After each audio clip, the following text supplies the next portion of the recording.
La photo est retardée 2 minutes. Salut mon Kotoli. 20h45 minutes en temps universel. 22h40 minutes. 47 minutes plutôt. Sengo Françon. Salut mon Kotoli. On sannama, on salminama. On jarnama, on weltanama. Ere mi andina on live on hanki mi wawal mo darde taw. Mi wawal mo dartitude. Sakko mi anda ko non commentaire ko waɗɗon ton. O yafoto moƴƴa. Fewno ɗo ɗuɗoral kolli koyɗe on hino feƴƴitiri mi.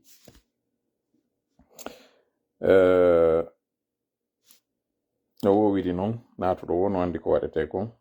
ko nodditugol ɗimmoɓe mum ɓe wowi daridude ɓe mum sendita kadi ka ɗerwol muɗum fiyo ande on tigi no tawti wotan hulu sendikol ngol.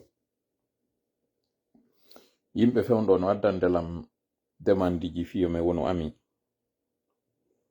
Miɗo weltori miɗo weltaniɓe si goɗɗo acciti hajuji mum fof ari darima ko buy si on ti kadi ɗaɓɓitima ha yi'ima falama yo wonu jatigi ko buy non kadi ɗo weltani on. Miɗo mari limite yimɓe guluji 5 ɓe mi wawata wonde mum ami sikki ɗum ɗon woɗɗa timmugol ngol guluji 5 on. Abonné on non ɗum ɗon ko illimité. Mi fala noon haray ɓanginde ko honno mi woni ka réseau sociaux ji. Haray si a addani lan demande dami ko ɗum woni a faala hen weldu miɗo weltori no mi wiri noon kono se woni ammi ka Facebook wanali yo welnin fi en wawa humpodirde ɗo metti humpodirde moƴƴa. Woniri noon miɗo mari page ji buyɗi mi woni e gérude miɗo mari kadi piiji buy nanguɗi lan saldudo lokke o mon ɗon e yide ɗo miɗo jangude miɗo jannude miɗo gollude miɗo mari kadi gurdam. Ndo andi koye so ndaari on taway kadi wonɓe ɓen ka réseau sociaux ji ɓurɓe ɓen ko non haray way kono konto men seedi kaka tawata ɗon loweɗe nagotum kasa noon onon tigi so ndaari gite mon ɗe waway sennidirde luttuɓɓen ko woni e wadde kon e ko toola woni e wadde kon.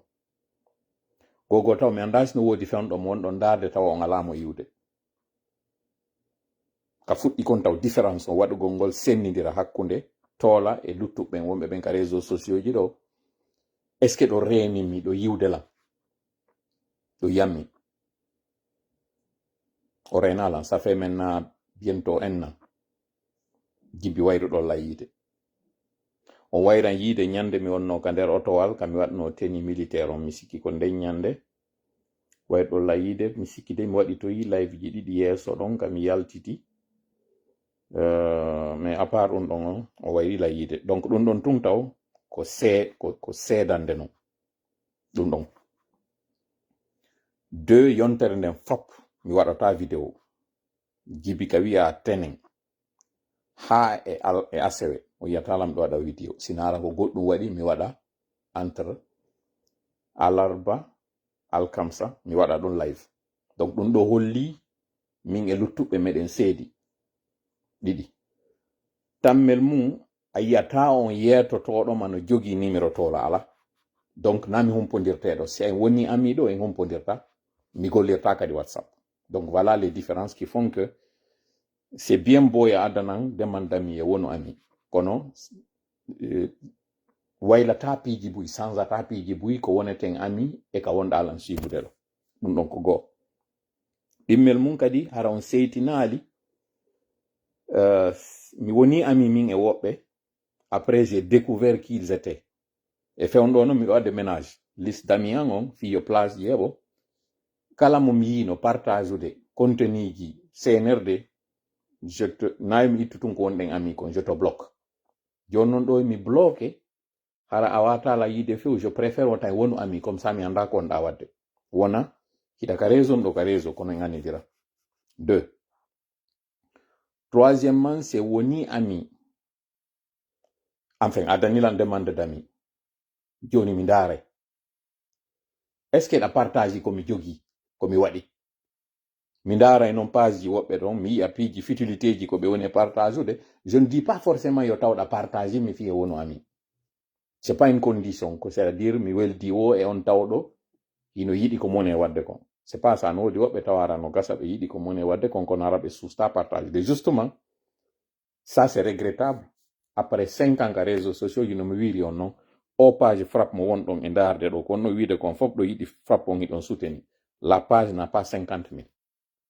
50 000 abonnés tawɓe ko wonɓe suivre na de wonɓe wiide abonné no wirte non abonné a yoɓay goɗɗum ya wonu tun hiɗa tawti hiɗa souteni ɗum ɗo y a pas 50 000 personnes bonago e haysi ko yimɓe tato c'est bon bona kono hande ɗo hanino yo taw si mi yi goɗɗo wonɗo e waɗude comédie mi yi goɗɗo wonɗo e waɗude hoyreji mo mari 300 000 followers hanino hande ɗo hara wonɓe wadde ko tawata innete na merente par ce que miɗo tanƴini ko min nongoye woni e ndarude na ono ko mi yi ande anden mi ara ɗo ɗaɓɓere mbuuɗi mi ala ɗo ɗaɓɓere inde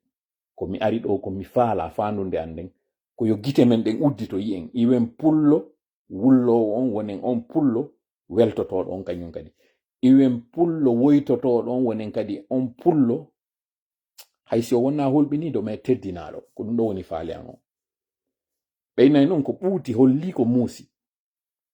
si tawi non enen waɗowo ɗum ɗo en hollay luttuɓe ɓen oɗo hitta par ce que hittugol ngol ɗo ko honto na ka aron ton ɗo wona 20 000 wonɓe landarude ce que j'ai eu ici à un moment donné kono yo taw kala mo mi woni e hollude inna hino ɗo frappe on ma hino ɗo tola koye taw yiwɗo koye neɗɗo e jaka no mo mari abonné ɓe a yimɓe ɓen no intéressé ko watta kon ɗum ɗo na fi am min na min ko fi won ndaroyowo innay no ndarude yimɓe ɓen ɓennay dis-moi qui tu es je te dirai qui tu hante qui te hante woɓɓe inna dis-moi avec qui tu es je te dirai avec qui tu ne seras pas woɓɓe kadi inna dis-moi qui tu es je te dirai qui tu as ɗiɗo fof haalaji boy no wodi c'est à dire ɓennay ko nanduɗi cowodata si tawi enen yimɓe men ɓen ko tiiɗini fiimum koko woni merente kon seke koye merente ko non yiirowo ka yaasi yirata ko fiino wata ɗum ɗo yaltitu minniri hanino hande hara en hollay kon ɗum woni piiji ɗi yiɗuɗen ɗi o yimi waɗani en ɗo mbodo ka safandu woni dow sarire nde woni ley mi hollay on non kon ɗum waɗi simi waɗani ɗiɗo ɗiɗi safandun dow sarire nde ley na fi ɓay ko safandum ɓuri janɗude na fay ko sarire nden fanɗi na kadi ko safandu ndum woni laami sarire nde na ɗum mi fala yo ndaaro gite majje on kanje ɗo ɗiɗi ko honto yiite safandu ndun jooɗi ko honto yiite sarire nden jooɗi mi holla en non kadi gite ɗiɗo ɗiɗi ko honno wayi ɗum ɗo mi hollu on konto gite ɗen feŋa konto Allah aawi gite ɗiɗo ɗiɗi ɗeɗo non gite ɗiɗi ki mi holloya on ɗe non kadi mi ɓanna mi holla on ɗe gite ɗo ɗiɗi ko honno Allah kadi waɗiri ɗe hande non o live meɗen ɗo ko piiji tati ko gite ɗen ɗe ka yaasi gite ɗen ka ɓernde ɗum ɗo fo e nder piyum gotum ngu hakkille neɗɗo on ko honɗum o yi'i ko yiyata kon wano hakkunde teddungal e kulol hakkunde muñal e muñcital sifa ɗin ɗi tawata goɗɗo ɓe na kaari ko ne'iɗo kaari no ne'i e kaari no muññi kaari no teddini kaari no huri reedu ɗin ɗon sendidiren ɗi ka toɓɓere ɗi mere tammun ɗum ko mi inni on kon fi affaire Rafil Sow e mi tawi kadi komi obligé wattitugol ɗon kadi fi LCC mi artita kadi fi LCC on ko ɗiɗo tati mi woni arde hande ɗo yewta on film mi fillito hande live on yewtay fi gite ɗen gite tawɗe ko keneje ɗen gite ɗe wonɗen ɗen sifas on konko jogi ɗon ko ndarir ton ko yi on gite ɗe marɗon ɗen kadi ka ɓernde ɗen ɗe Allah waɗi ka nder ɓernde neɗɗo on fi yo tasko o yi'a o faama hara na ko woni kon tu yeeso makko ko yiyata kon e sennindirgol hakkunde kulol e teddungal hakkunde hakkil e ƴoyre e bonki ɗiɗo fop en hawtindira e sennindiren ɗi wi'ugol kaari no muññi e kaari no muñciti aro en non e ɗiɗi mi inni on ɗo fi affaire o ka raafi on yel ko mi andi kom e makko kanko e ko mi suti hande ɗo senerde no gollitirde fi affaire ɗum ɗon e affaire LCC on e divers on non jusqu'à mi ƴawata ka gangunal ɗo mi addanama vidéo Ibrahima Khalil ko yewtidi e sunanaɓe ɓen zere kore hay mi écoutali fo goy mi ñoƴƴutum mi tawi ko ɗum ɗon minni c'est intéressant yomi waɗi sendoden e ɗum ɗo par ce que hanke ngari miɗo wolde fimo justement hankin kadi mi yetike on kon no numéro do wayi pour nous répondre ɓe yaltinimo o yi'imo konko yiwɗon ɗon non kon ɗum yiwɗon ɗum ɗon kadi ka divers mi yewta e fimo ɗum ka divers ɗo mi jentintina on non hito makko ngon ɗo nanon ko woli ɗon kon nanon ngo hito ɗo eɓɓidiron ngo e hito ngo nanno ɗon gon ñande 5 septembre kadi haray ko ɗum ɗo woni ko marɗen hande ka jonde meɗen ɗo haray noon yetti Allah foto foto en jarnimo tawa ɗon kanko woni ko newnani en heɗintingol nde jonde ɗo mi torike mo kanko Allah yo waɗanan en nde jonde ɗo jonde barkinade yo hawrindina e sawabay ko mi yewta kon o hawrindina onon kadi sawabay ko wonɗon jentitade kon si en hawriti yetten mo kanko Allah jarnen mo mabbinen fi makko mawninen sabu mo andi e mo wota on teddin fi am mawni non wota on mabbin fi am mawni non andite mi hawrito si mi arnon faljude faljinede fawñade feggade ma fayude ɗiɗo fawuji ɗin fof waɗeɗi am min kono andi ton ko angal timbugol an waɗi ɗin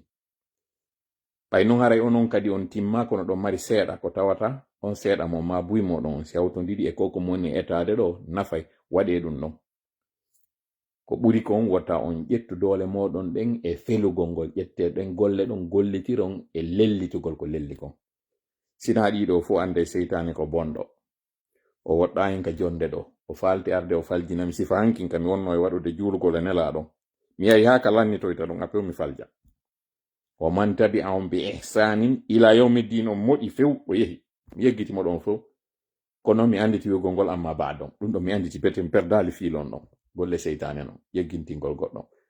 si sifa ɗum ɗo non waɗi haray ɓayɗen andi o bonɗo ɗo o falaka nde jonde ɗo nde ɓayn toriki Allah yo Allah woɗɗinmo e meɗen yo Allah lo'inmo yeeso meɗen yo Allah waɗu hakkunde men e makko woɗɗodira no woɗɗodiri hakkunde funnange hirnange kanko Allah mo wawi wadde ɗum o waɗa kadi hara en foppodirta e makko no wonir noon nowru ñamur ndun e nanor ndun memidirta sina ɗi noppi sari wonɗi ley ɗo ɗiɗo ɗi wawi memidirde mi toriki Allah fandunde anden kam woni arde mi jooɗo ɗo ko yewtere anden battin e mon yi on konko mi faala yon yi'u yo Allah waɗ non konko mi faala yon yi'u ɗon ko moƴƴani mi moƴƴani on fof moƴƴani en fof adna e lahara si tawi na ko mi yi kon kadi ɓuri moƴƴude yo hollu en fof kadi ko ɓuri en moƴƴande kon waɗa kadi jaɓen ɗon ɗon amin ya rabbi haray no mi wiri noon no suninan mi yiwgol hande ɗo no woodi aroɓe ndara ɗo toola tawa ɓe susata partage ude ko toola woni e wadde kon fi honɗum ɓe faalaka yo yi e ande ɓe ara ndaragol toola no woodi woɓɓe hay e ƴettuɓe compte ji fenandeji ɗi tawata na compte maɓɓe ara ko compte goɗɗo ɓe waɗa inde goo nde tawata na inde maɓɓe ma ɓe waɗa mbodo goɗɗo mo tawata mbo mbodo maɓɓe ma tawoɓe ko simi gayni wadde live on ɓe ara noon ɓe ndaramo fiwata goɗɗo annidirɗo e maɓɓe yiwɓe anda hari ɓe ari ndaragol toola ça j'ai pas compris mi wawi famude kon ɗum woni ɗum hino suninammi kadi yiwgol ɓen wonɓe arde ndara ɗum hiɓe yiɗi ko hiɓe aboni kono ɓe partageata ka compte maɓɓe ha wi'e hiɓe tawti ko toola woni e wadde kon ɓay ɓe huli wata ɗum ɗo iwtiri ɓawo maɓɓe ko ɗon noon arata ko mi windi ley ɗo l'une confusion née de notre culture et de confondre la résignation à la patience le respect à la peur ko firi ɗum e pulal ko wondema ko heɗi kon e aadaji men e none no ne'iraɗen non ko yawgol ngol jillidira ko innete ko muñal e deƴƴugol ngol e hoore tooñe ko ɗiɗo ɗiɗi muñal ko inete kon muñal ko inete kon Allah no wondi e muññiɓɓen e on jooɗiɗo on deƴƴi deppiti e hoore tooñe ɗen ɓeeɗo ɗiɗo enen hiɗen ƴetti ɗeɗo fof waɗi fof muñal e hakkunde teddungal e kulol en ne'ama e ɗiɗo en duumiki e majji e woniɓe hulɓe reedu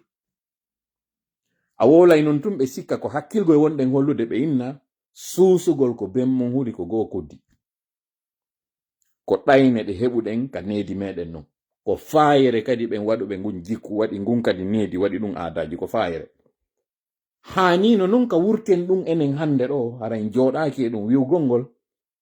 fiiɓay miɗo faala yaade lagine miɗo huli wonɓe ɓe lagine yo andu miɗo tawtidiri e toola ko woni e wadde ɗo ko ɗum waɗi sin partage ata ko woni e wadde kon mi jaɓata kadi afisude wondema miɗo tawtimo goɗɗo no wawi wadde ɗo photo muɗum on neɗɗo mo tawata a huccinta a fewtinta ko woni e wadde kon nafata kono hara o suusata hollude wondema ko kaari woni e wadde kon min si mi wawata kono miɗo tawtimo seede on non miɗo bambimo e ko woni e wadde kon si min ni on ɗum ɗo suninalam ma mettalam hara mi fini mettiralam ɓay koye hoore a woni e waɗude non ko ɗum min ni ɗon kadi encore une fois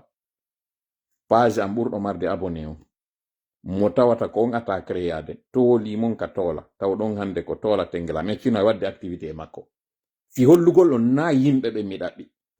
alors que non si o live men ko ɗon wonnoɗen mo e wadde harayno hande ɗo ni nous sommes dans les 2000 3000 4000 wonɓe darde kono miɗo hollude on na yimɓe ɓen mi ɗaɓɓi na yi'ede nden ko ɗum waɗi si mi ala yaltitude mi ɗaɓɓa kadi yaltitude ko mi ɗaɓɓi ko wi'eteɗo nde mojobere wi'etende frappe ɗo koyo taw en waɗa nde mojobere frappe tigi nde frappa on ɗum noon nde frappirta ko yen holluɗen tawtinde si onon on suusata ko min woni e wadde kon hollon a wayi ɗon tawti ko min woni e wadde kon seede muɗum on non e hino go'o abonagol ngol e mum wona follower siivowo wonon siivoɓe par ce que ko moɗo gollirto lagine on no siiva kono hande ɗo goɗɗo ɓorotoɗo yaltina ɓandu mum ama hucca fewta oɗo no wawi heɓude 200 000 300 000 abonné fi ndu ɓandu makko tun ndu tawata si acide hibbi e makko nduɗo banduɗo boni si oɗo waɗi accident ko peeliwal arete ndu ɓandu ɗo ndu nokke ndu o jeya kono ndu ɓandu ɗo ɓay hiɗon wawi nduɗo yiide ndu taway ɗon ɗonɗandu ɗon ɗomandu ɗo wawi arde abono ɗon e oɗo ko woni e wadde kon alors que on darata ɗo ha haron on darata ɗo ha itta on tuyo nafata on fus hayo ala wolde guy ko ɓandu makko ndun o woni on e hollude o waɗana on gimol ngol tawata onon tigi ɗo wawi huɓɓinde ngol jenta ɗon nanol ngol weltorol ngol kadi net si tawi hara ko nanugol tun faala ɗon kono ndarugol oɗo yi'on mo yodano ɗon oɗo woni gorko woni debbo hiɗo ɓurani on argol heɗito konko tawata yaltinayi on e ɗen ŋakke ɗo ɗum ɗo si mi wi ɗum ɗo suninalan mettanmi ɗum ɗo ara mi feni mi fillito hande live men o wiwɗen iɗe wolde fi gite ɗe gite ɗo ɗe tawata yen ar holtinen ɗe gite ɗe yi'a ko ɗe faala kon haa ɗe haara no ɓurani en yen waɗu konko nafata en hande e jango ɗum ɗo en faalaka jon non en faala yaltude e tampere yeetelan kontara e fotkituɗen an a waɗata cippiro ngon d'accord kono wonɗo e wadde cippiro ngon alamo hollude ɗa tawtimo ko woni e wadde ko nami wonɗo wadde namenen few ko sabu non ko sifa ɗiɗo onon wonɗo waɗude si hande goɗɗo go immoyto de nulle part ara wowla on ɗi faala waɗa on kadi ɗi faala jawalo tallo kañum kadi tupas fuɗɗoɗen non live on ɗe gite ɗe wonɗon e yiide ɗo e ndu safandu ka monde animalier ka aduna kulle ɗen ko noneji ɗiɗi woodi ko la proie et le prédateur. La proie kon ɗum woni la proie ko kunkullun tawowun ko wañete kunkun ko ɗum wiyete proie ñamete kunkun ko ɗum woni proie. Prédateur on ko kullum wañowun kun ñamowun kun markun dole kun e hoore kuma ko ɗiɗo noneji ɗiɗi woni e kulle ɗen. Fewtine non hakkil moƴƴa eno mi woni on e naɓirande e gite ɗen taw mi naɓana on non kadi e neɗɗo on mbaadi makko ndi koga kulle non wonɗen fuɗɗorde. Koko wiyete proie on kañum ko mari doole wo ka mari doole kañum ka fotta wo koye ñaame. Ko gera wo ka gera kañum ka fotti wo koye dogu ko kañum renoto ko kañum mari ko bonata kon inne la proie ko wañete kon. Koko inete prédateur on ko gera wo ko gera kañum no hula haysi ko barmuɗum waali hara no hulɓini none no way wo kadi no anda kañum koko wañata kañum haysi yi ɗimmoɓe mum ɓe wañay accata e ɗimmoɓe muɗum ɓen. Kañum ko ñaamujum ka yi'a wo kañum hino anda ko doole ɗen sa yi tun anday ko doole ɗen. Yetten non mise ɗiɗo ɗiɗi kulloy ɗiɗoy fiyo faamu. Saafandu ndun, ndondu ndun, bonoru ndun, ɗiɗo fuu ko e ɓeygure wotere nde woni. Bareru ndun ko e ɓeygure wotere nden ɗiɗo woni. Bareru ndun hiɗen andi ndu ɓuri ɗe kulle luttuɗe. Kono ɗen andi bare koko wañirte ɓe inna bare yo ƴette yahen ka waño. Si bare non yehi wañugol ko yata waña ko sarije ɗen. Nden sarire kande jeeya kaka wañateɗon kaka ñameteɗon kaka dooleteɗon kaka foofi ɗon ko ɗon sarije ɗen jeeya. Allah non ka waɗugol mbaadi ɗiɗo ɗiɗi o sendidiri no waɗiri gite majji on. O ƴetti o waɗi gite waño wingi ka yeeso majji yeeso kañum hina kaka hore kaka binde kinal gite ɗen o waɗi ɗe o aawi ɗe non. O waɗi ɗe gite o waɗalɗe ka sera o waɗi ɗe yeeso ka hendu ndun ardita ɗon ko ɗo gite ɗen o aawi ɗe. Ka sendidirgol e kun kullunɗa kankun o waɗi kun wañete kun gite makko on ka sera. O waɗali gite ɗen yeeso. So ndaari sarire nden ko wañetende kayre gite mayre on a yitatade ɗe ɗiɗi non ko yitere wotere yiyata. Siɗa fewti sarire nden hiɗa fewti safandu ndun. Safandu ndun siɗon fewtondiri ayiya gite ɗen ɗiɗi non. Gite ɗen ɗiɗi non kadi yi'e. Sarire nden non sinde fewtuma a yiyata an gite ɗen ɗiɗi non kono ɗe gite ɗiɗi kan jaray ɗe renuma. Fii kala gite ɗen ko sera ɗe wontiri. Gite ɗen haray ɗe renuma an kono an a yiyata gite ɗen ɗiɗi ko yitere wotere nde yiyata. Si kun kullun ɗo kum beccike ma na an ku woni e ndarude ko yitere wotere yiyata a yiyata gite ɗiɗi. A yiyata ndeya.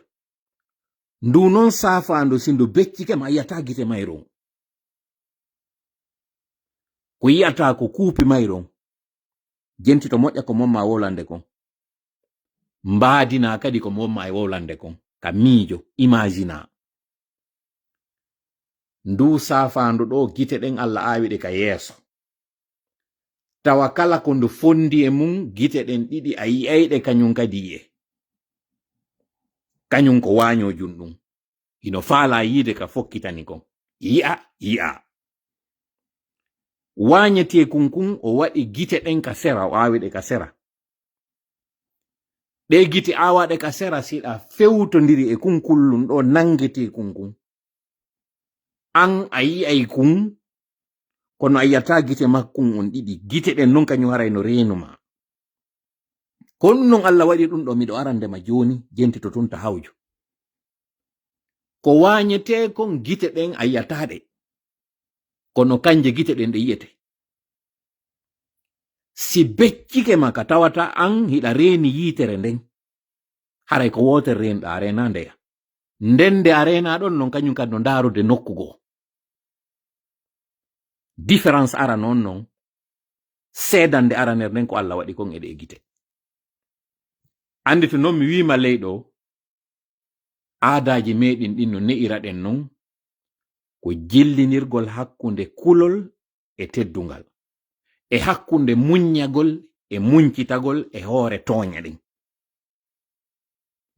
Si mi itti non o image ɗo mo tawata ko mi innuma ɗon différence on hakkunde ɗiɗo ɗiɗi. mi waɗanima o image mo mi faala ya yi'uɗo yafo mbaadi gite ɗen no ɗe wa'i non hakkunde yitere kunkullun ɗo kun ɗon a yi kun joni mi waɗanama ɗo non ɗe gite ɗo ɗiɗi nde yitere wonde dow ɗo nden e wonde ley nden ko gite ɗiɗi ni ɗe ɗo ɗiɗi non kadi ko kullun kun waɗanaɗe ɗo min nima ko wanyata kon yitere nden gite ɗen hino waɗa yeso ko wanyate kon gite ɗen no waɗa ka sera jonnon ɗe gite ɗiɗi ɗe renoɗa wonɗe ley ɗo si tawi nanen kulle ɗen wongi dow ngi ko ngi woni wanyo wingi wonkul ley kun ko kanko woni wanyate kun ɗo ko wanyate kun woni dow kanko gite makko on hino waɗi kiifol tawowol kaka nano immi hammiri ka nyamo koko wanyate konno konko tawata yitere mum nden kaka sera woniri ko wanyata konko tawata kon si a fottidiɗa fewnodiri e muɗum gite ɗen ɗe cikkima hiɗa cikki an kadi e mum no ɗen gite cikkori ɗon non Allah waɗi yitere mum nden kañum kadi no feerira non no yitere nde yi'irta non kun yi'o mum kon ɓay ko konko yi'ata ɗo ɓaleri ndi ɓaleri ɗo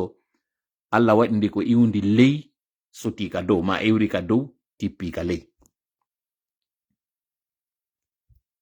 ndaro moƴƴa ko mi wonma wolande kon jentitoɗa kadi moƴƴa yi'a ko mi faala ya yiwɗo kon ka gite par ce que mi faala hande yo gite ma ɗen ka ɓernde yi'u hara na gite ɗen ka yaasi Allah waɗi nde sarire ɗo gite ɗen kaka sera nde woni o waɗi nde yitere wonde ka sera ɗo kañum kadi mbaadi kono nde yi'irta non kaka ñaamo hammiri ka nano c'est à dire kala ko woni takko ɗon kon baleyay fittay takko ɗon fop yi'a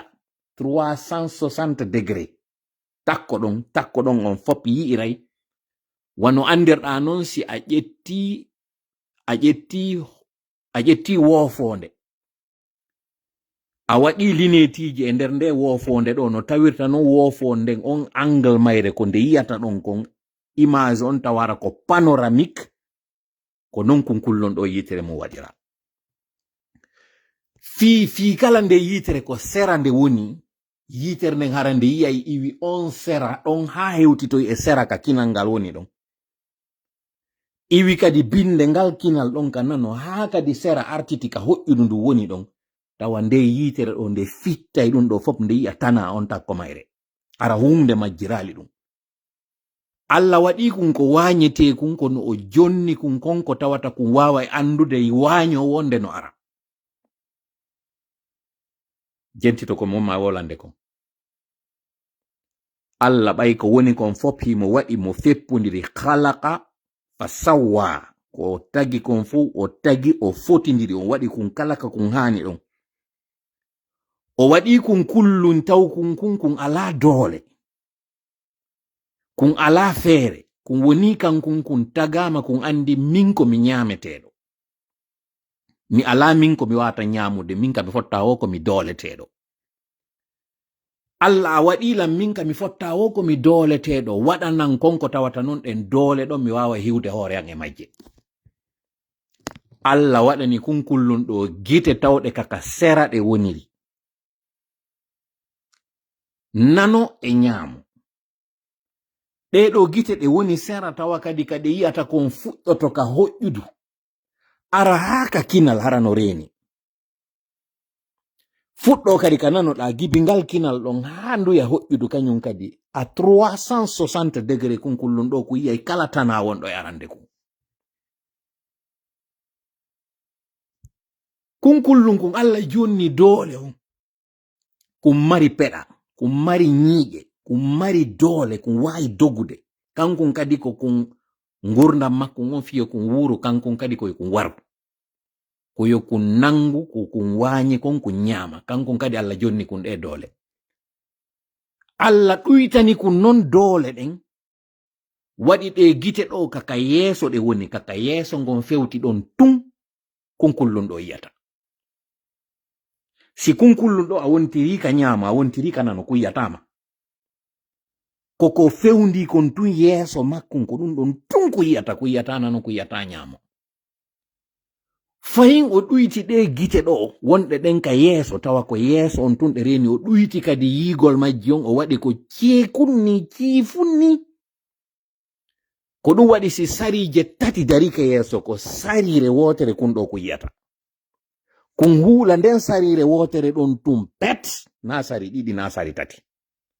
nangidata sari ɗiɗi ko sarire wotere nde yitere nde yiyata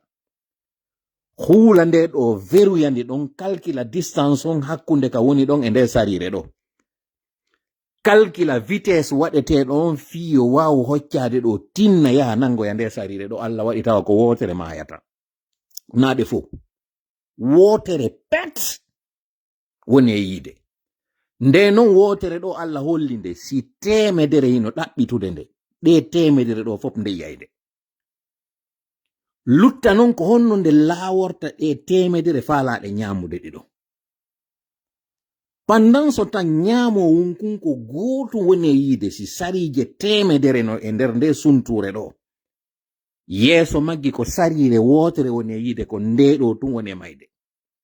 ko nde ɗo kadi jokkata ha nangande ñamande luttuɗen fof daɗa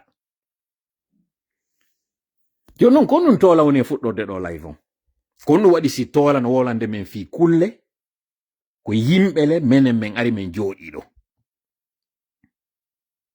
heɗi to moƴƴa yi'a ko mi falama ya yiw kon annon joni neɗɗo on iwennon joni e gite ɗe kulle ɗo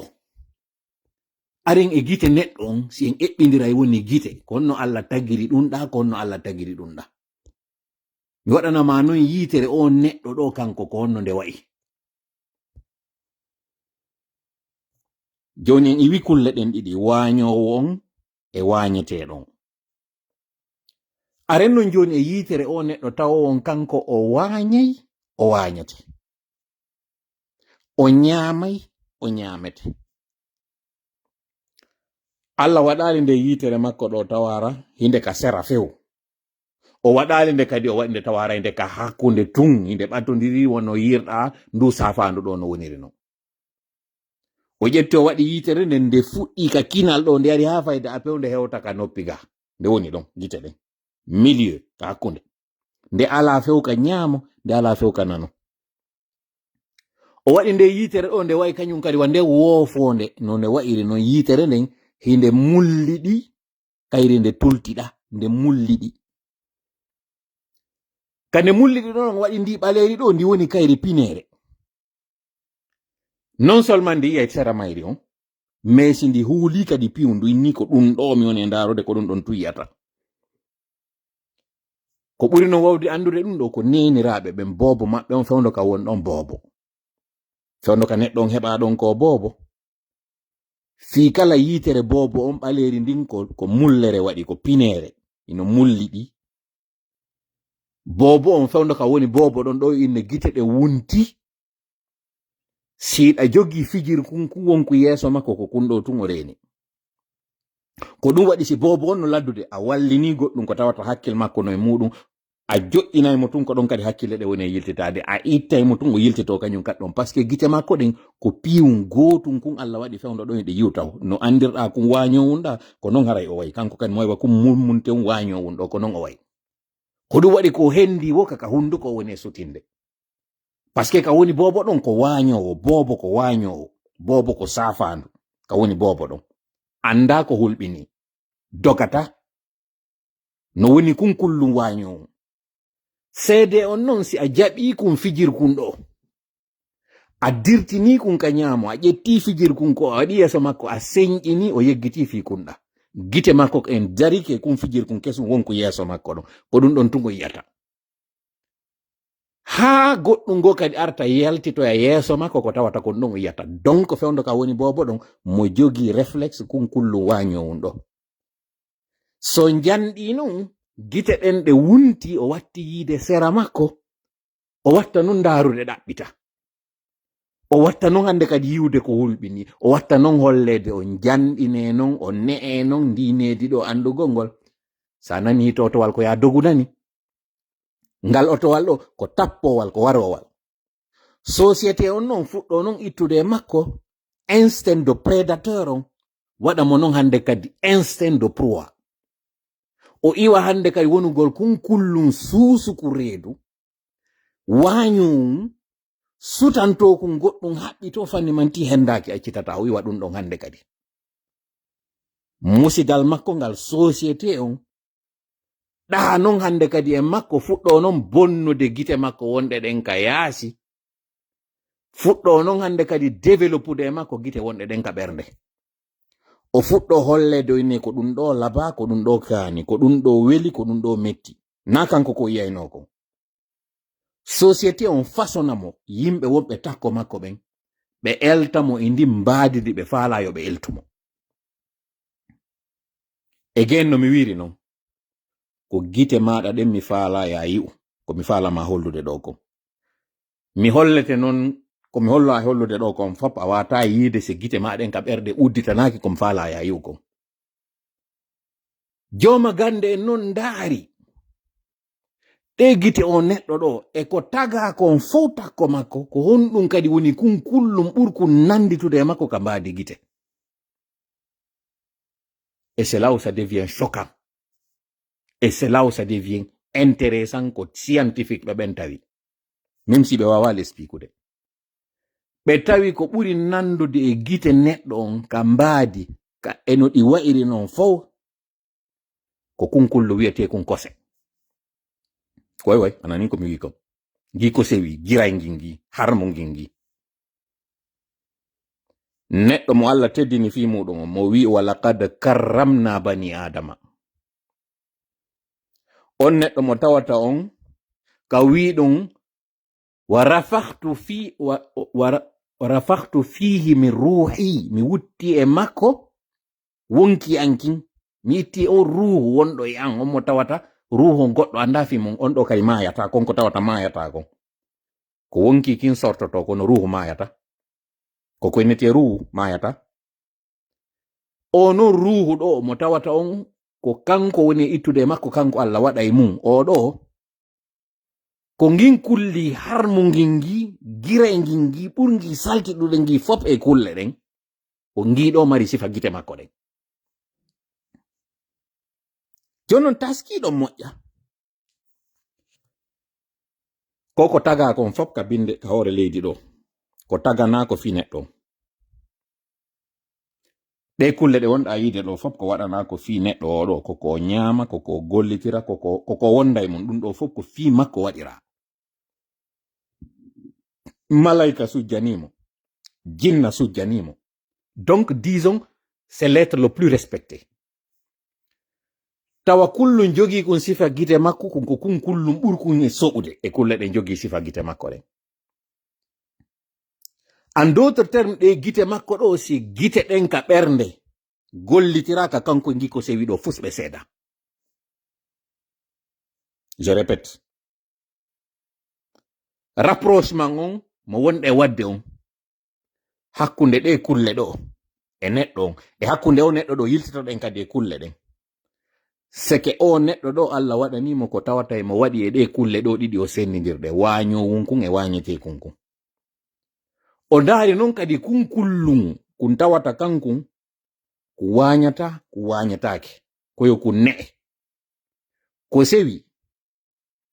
ñamata kose goo kono sa hendike o tew neɗɗo na'i ɗo ni a duufi a waɗi di e sumpan a jonningi ko sewi ngi ñama e few ngi ñama e tew kangi sa ƴetti huɗo a jillidi e ñameteji go a jonningi ko sewi ngi ñama si a jonnal ngi ɗiɗo fu ngi wayade ngi bebe maggi on ngi ñamita ngi ɗo kulli kangi nangi wañowi nangi wañatengi ko ngi giray ngi ko ɗum soɓugol maggi o waɗi ngi har mi ñamugol ngiɗo non Allah waɗi o neɗɗo teddinaɗo ɗo tawɗo no mari qualitéji ɗiɗa ɗiɗi non ko ɗi jogi kon atumaji on Allah waɗi ni Allah kadi waɗani ngi kulliɗo ɗum ɗo ko wonto non Allah sendi hakkunde ɗiɗo ɗiɗi ko ɗen gite ɗe Allah waɗani on o neɗɗo gite wonɗe ɗen ka ɓernde ɗe o yewti fi muɗum on o inni na gite ɗen ka yaasi wumata ko gite ɗen ka ɓernde o waɗi ɗe gite ɗo sendimo e ngiggiray ngiɗo si o wonali on jogiɗo gomɗinal andi fi Allah on kanko e ngiggiray ngi fusɓe seeɗa o soɓay no ngi soɓiri non o wa'a no ngi wa'iri non o wona ngi ñaamo wi faya ngi tafata ngi tefata fuska ngi jonnawo ka ngi ñaamay kangi woni wo ngi wona e mum ngi weltoray ko ngi woni e mum kangi ngi wawi wonde situation alhaali mo waɗɗa ngi e mo wo ngi wuray a faami jusqu'ici méthode mo wonɗen e wadde on ɗo e yaadu ndu wonɗen e yaade on ɗo fi hollugol ma fiiɗe gite komi falama wiide ɗe gite ɗe jogiɗa ka nder ɓernde maɗa ɗo si a gollitirali ɗe ɗo an e ɗe kulle ɗo ɗiɗi wañete ngi ngi e wañowi ngi e ngitaw ngi ngi ko giray ngi fus on seedata joni noon suɓo ko honto falaɗa tawede a yiltitoto e instinct mo Allah waɗno on kama ko a boobo ko a wañowo waña fi juste le survie fi no wuurira ka wonay on wañeteɗo ka fottaɗa e mo waɗa waywa nde sarire hendiɗo ma o ñamete c'est la question que le live to pose live on ɗo ko ɗum ɗo won malandade konto e mum suɓiɗa ko kan hombo suɓiɗa a wona e mum a wonay on wañowo ka wonay on wañeteɗo ka a wonay on mo tawata a wañay a wañete kono ko an wonɗo e konko suɓi ko an wonɗo e on deppade ka tawata on gurdam maɗan ko gurdam tunuɗam suɓo ka ɗiɗo fop a tawɗi yeɗɗa a wonde on neɗɗo on ka hani wonde ɗon wona on tawɗo on tu sais agir lorsqu'il faut agir tu sais te résigner lorsqu'il faut se résigner en d'autres termes sayi aray mo wonata wañeteɗo sayi kadi wonay mo wonata wañowo joni noon fewten e ma an o pullo fuuta ɗo momi woni e wiide on ɗo ko mi faala yewtude en wi'i tanaji ɗi marɗen hande sonjaji ɗi marɗen ɗin ka live on heɓi ɗo 42 minutes kaka tawata ɗon en ne'ama en wi'ama ɓurɗo ma doole on wata darto mo wono on wonɗo e hiwde hoore maɗa fino jawle maɗa ɗen daɗira ta darto dey si goɗɗo ɓurima doole ta darto mo muñño feƴƴay kala ko waɗa e hoore ma an feƴƴay donc e waɗama enen en suɓike gurda nde sarire ɗo tawde kayre nde fanɗi c'est pas grave kono enen nde sarire ɗo Allah no waɗani ɗe gite nde waway yiide tana mayre on nde doga again mi waɗa ɗon frein mi yiltito a wi'ama tana on ko ya dogumo wata dartomo dey ya wowa nde sarire an a tagiraka yo taw ko a wañowo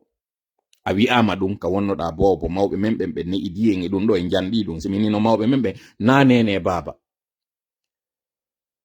ko kala tawɗo ɓuri en duuɓi mo tawata koye makko wonɗen jangude woni karmo ko meɗen woni koto men woni jaaja men woni kawo men woni bappa men woni nene men woni baba men kala on mo wonɗen e ɗaɓɓude feere e muɗum wi'i en mboddi ko suuɗindi hisi go'o ɗiɗi ɓe wi'i en suusugol ko bemmum huli ko goo kuddi tati ɓe wi wiwgol ndani ndino ndiɓɓa hindi doga hino ɓuri wiwgol ndaari ka ndi waali hindi hira ɗum ɗo fof wi'aɗen kadi wiwgol ko ndiɗo o bu'i yafoɗolla mi wowlira no wi non o dogi o laawi o daɗi no wiwi no ɓuri wiwgol ndaare ka bu'eri waali ɗum ɗo fof en nani maasi on nanali min mi filitani ko min mi nani ɗiɗo hande noon hanino ka ɗum ɗo waylo iwa e meɗen par ce que mi wi en sen suɓike wongol sarire nen en andita e nde sarire ɗo Allah no holli nde gite mayre o yo nde yiwu tana mayre on nde doga joni noon arten e ma an taw ɗon a suɓike heɓugol gurdan sari a dartotako a dolata a dolete noon an a ƴaggete kono kun sari won ɗo ha hande kun arali kun tawi bonoji e sapali e ko nandi e mum hino wadde réunion nde sarire ɗo ari tawti ɗon jooɗi woridi e muɗum waɗali ndu bonoru ndu safandu ndu bareru ndu ne'idaka e nde sarire ɗo weldi e mayri ha inni nde sarire ɗo nde wonde takko an ɗo hande kadi mi ñamatade waɗali ko an o neɗɗo ɗo tun wawi jaɓugol ko a sarire ko gurdan sari marɗa kono si réunion capali ɗin waɗi aray taweɗa e o réunion ɗon ƴetta hoorema jonna ndu safandu ɗo wuri ɗon wi'a waɗan ko falɗa ko anda safani moƴƴe kom falama yewde kon ɗo hollugate kon ɗo ko momma yewde ko mi anda sayi a suɓike gurdan hula reedu a suɓike gurdan hulanɗo hoore mo kono e hoore ko suɓiɗa gurdan o hulanɗo hoore muɗum ɗo ko antun non woni on suɓiɗo ko a gurdan sari kono a yahay fijida e safandu a yahay tumbitoɗa hakkunde ndun safandu ɗon hiɗa wadde gurdan ma kañum kadi waɗi ko a safandu ɗe gite ma alama hollude tana o ko antun goɗɗo arata tawata e nder tana on ara yeto ma hiɗa e tana wiyama no halas saba malish mahi don't worry about me I'm totally fine ta wulanam few ko gurdan am min ta mapine fi an ko mi wona ñamede ka ta mapo ko mi wona dolede ka ta mapo accitan non ko antun wawi wadde ɗum ɗo jono I don't wanna be rude kono mi anda ɗan gurdan maɗa ɗo si ɗan dandali e gurdan gi ko sewi yafolan no na yo mettuma mi woni e yewtirde ko konko mi ƴettan ma mise ɗo mi woni e yiltitade mum mi hollama a wonali hay sarigoy par ce que nde sarire nde arata nde waɗa ɗum a wonali kadi ndi buutori par ce que ndi buutori nani ndi wurori joni noon so a wonali sari a wonali buuto a woni on neɗɗo tawɗon o hawtidiriɗi fof kono ɓay tun a gollitirali nde ɓernde ma a yani hande kadi e catégorie ko seji ɗin a yani ka nder guiray ngiɗo ngi noon guiray ngi ko onno ngi jogitira ngi woni ngin soɓu ngi ka diina ngi heɓali diina kan sattali ha kiɗo innayo itte sadaka sattali ha ngiɗo innayo waɗe layya ngi guiray ngiɗo sattali kadi ha ngi guiray ngi heɓi teddungal ka nder galle so on yi ka wiyete porcherie kadi hoɗi ɗon ko ɗo ɓuri soɓude ko ɗo ɓuri tunude scientifique ɓe ɓen kadi fof wi'i tew ngiɗo kañum kadi moƴƴa sa ñaami tew ngiɗo an heɓay nawnare jon non an ko honto ko adna ma on faalla e moƴƴu ka ko lahara ma on gonɗum e mum komi faalama wiwde mi yii installation bo ɓe inni ɓen wo ko doyen coordination des fulɓe haali pulal États-Unis capacité jan la puissance mi ndaari je vais citer mes sources mi sikki ko feƴƴi ko lendi ou mardi terlen ɗon événement o waɗi en tout cas min ko mercredi kikiɗe mi événement o hankin kam sittayno événement jiɗi mi sitalimo parce que pour moi c'est pas un événement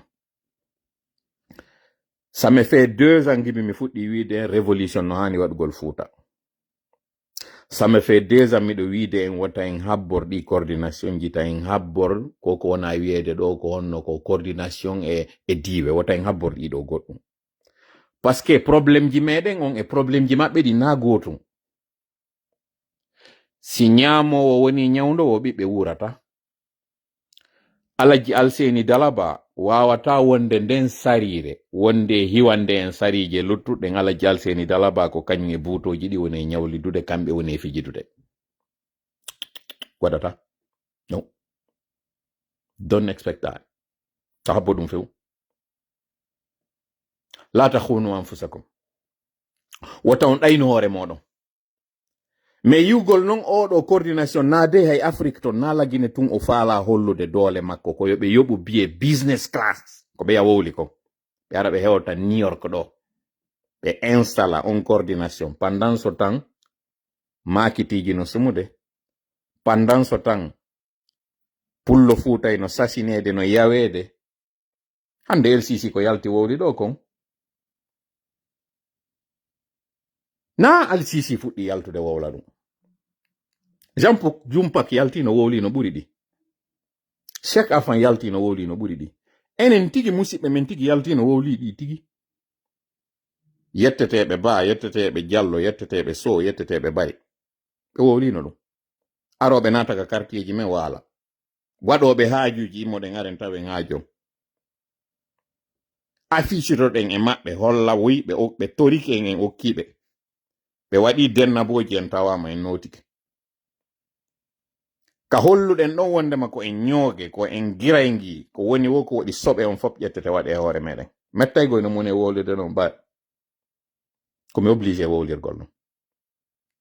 na noon mi moni ɗo ne yewtude kono ko mami yewtire no mettiri fiya yew ko metti kon hande ɗo se bien bo on fop yon yaltu innon hiɗon tappuɗe ɓerde moɗo wiyon ino metti on yo LCC impri waɗama inde makko nden ɗo ko yo nangue ko yo waɗe ko waɗni ko promotion makko wonɗon e wadde parce que encore une fois ko émotion o woni e gollude je vous comprends miɗo quelques années auparavant ko non mi wawno no wonɗo e warde ɗo ni ko non mi wawno fewndo mi sikkuno ko mone ittata hari ko non hari minnayno ko pour dam pour dan coup pour coup hari ko non mi wawno mais mi yetike o miɗo jangude fewndo miɗo yaade l'école ko mone jangude kon e o lutti ko wallitimi kon seke hande kadi mi sennidiri qu'est ce qui est l'émotion et qu'est ce qui est l'action mi wawi sennidirde ɗi alhamdulillah e si Allah jaɓi kadi noon miɗo faala gerde hara mi yiltitaki e konko mi wonno ɗon émotif tawa si mi ƴuppama ɗen balɗe ɗon miɗo sonkude o jikku mo jogiɗen ɗo mi faala en iw le peul des larmes pour être le peul des armes oui mi wowli kadi français fiyonano le peul des armes au temps de la théocratie a cédé la place au peul des larmes pullo alaji ɗin pullo doole ɗen pullo saria on fuuta théocratique arɗo joƴƴini saria on alma mako makko on tabintini oɗo raɗama warama janfama doolama ki bantanhi makko ɗo yani punneje gonɗi ɗin non hande kadi fuɗi pullo fuutanowo hande goɗɗo sankali foññe yehi wañoy maaro a sankali ñebbe yawɗa wawɗa kaaba haysi noon ko sunture wotere ni si a ñayay kaaba a away kaaba si a wa'ay maaro a away maaro metta yongoy ko noon yafoto c'est bien beau ɗi organisation ji hande wonɗe e yaltude ɗo fop wonɗe e wiide yen fop yen jonidir juuɗe waɗen kaari itten mo mone yagginen kono en jaasi LCC ko jero LCC wari LCC ko jero wali LCC ko jelo yaltini e galle mum LCC ko jelo sunni boutique ji muɗum LCC ko jelo hersini LCC ɗi woni e wolde ɗi ɗum fewndo ka campagne yetteteɓe bari Diallo so yaltali wowli ɗi fiino heɓira magamo fiino teddinira e yaha kankan hakkunde mon e Allah ɓe wonduɗen e mum hande Fuuta ɗo jeeyaɓe Fuuta ala wolde ɗi yiɗe wonde maɓɓe nder Fuuta ton si on ɗum ko LCC on e wolde kon hande ɗo sabu fait mal ha tel point on fopi on ko oɗo wonɗon wadde ñoo accuɗon ɗo wonɓe wadde ko lutti ko pourquoi wosi baɓɓa fuuyi si bare fuuyi ko baɓɓa ndu nangata e wowlay kan ala kono en ala ka ndarude dalla pratique onon lagine bonnereji waɗɗi ɗin fop Ousmane Gawal no haylo ɗo luttuɓe fop no haylo ɗo kono onon ko LCC ɗo yaltuɗo kaso ɗe balɗe ɗo wonɗon e ƴettude ɗo fop doole mon hollon modi ko dutturi yafoɗolan kono en jaasi wallahi en jaasi gesele yimɓe no sunnede baskoto ɗo no wodi wonɓe yaltude wiya koɓe preye ɗum ɗo hande ɗo ɗo wolde ko woni e wadde Afrique du Sud wondema africain ɓe no raɗede Afrique du Sud kono fulɓe ɗimmoɓe mon hino wi'ede gesele mum wata wonde baskoto ɗum ɗon o wolwata fi muɗum on tawata ɗum ɗo no metti like really ko woni e wadde Afrique du Sud kon pré immagol kondana ɗum ɗon wiya sud africain ɓe ɓen hanano hande ɗo ka tawata ɓe wikkoto africain jo tawɓe ko africain ɓe walli ɓe ha ɓe yaltik apartheid ce qui est vrai kono ɗon ko africain jo e africain jo go woni e gerdude mais pays go e pays go joni noon an ko passeport goto jogiɗeɗa e goɗɗo on tawa kerante wiyama a wawata arde waɗa plantation baskot e sayi a wawata wadde boutique hotguine a wonata hotguine ɗon e sai na'i maɗa ɗin yata guine forestiére yara ɗi ñama huɗo e haako ko tawata na kamɓe sanki na mawɗo maɓɓe sanki ɗum ɗo fof san foti rien absolument rien ko neɗɗo goto jogiiɗo caméra on ari jooɗi e salon muɗum wowlani on gongaji ɗi tawata na kanko atti on yeyataɗe ɗi gongaji par ce que on holli kon sarije on holli o noon kala immi kon kullum immi ko wara ñama on hande ɗo noon hiɗo wiide que vous allez vous ériger contre quelqu'un qui n'a que sa bouche pour parler mijite tum moƴƴa de ko wonɗon e wadde ko mijitoɗo moƴƴa ene wonɗo warrude noon hani no hande ɗo tawa koyno kuy kufuno e wayi noon e sa'i tawno koye ɓe pooɗu kine maɓɓe ɗen ɓe yanya ɗe fiwata ando ko ɓe juif e sa'i fewndo Hitler ɓen hande ɗo a susata e prononcegol inde maɓɓe dans un live ma dans une publication aye compte ma ɗon o waɗa e restreint ɓe waɗanaymo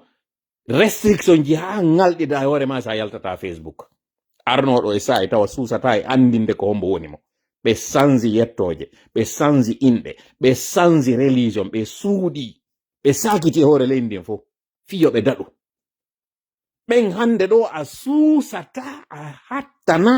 yo hetek ya wowluɗo hande hay inde maɓɓe ɗin tun na de yo a wi o waɗa ɓe goɗɗum ko ya wowlu tun inde maɓɓe nden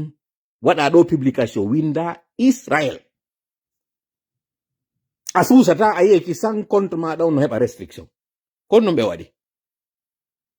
ɓe ronditaki juuɗe maɓɓe ɓe nangi wullugol goy ɗi gonɗi ɗi jogiɗa ɗo o émotion mo wonɗa e wadde ɗo na non kamɓe ɓe gollitiri hoore maɓɓe nden ɓe woni kadi pragmatique ɓe yiwi ɓawo o fussaki ko woni e wiide ɗo moɓidiren mbuuɗi fi darno cuuɗi he modi kono kon faccaji onon koye mawɗo e wonko e wiide ɗo kala ka memmine ɗo ND3 o ko ndaren ko waɗeten Fuuta ndaren no darniren on hersi hoore moɗon yo Allah waɗu ñawore hakkunde men e moɗon premier ennemi hande ɗo hanaɗo réglede ko onon koye faccari koye mawɗo e wonko e wiide ɗo minni mi monotako kono mi faala yo yiw mone on konto duwa nawrede koye mawɗo e wonko e wiide ɗo wondema ND3 kala koye waɗu projet ji ka cuuɗi darne koko ciikuli woni e waɗude ko bono woni e wadde lampu ka ciikuli fusa ko ɗum wonɗon e wadde ɗo dawaɗi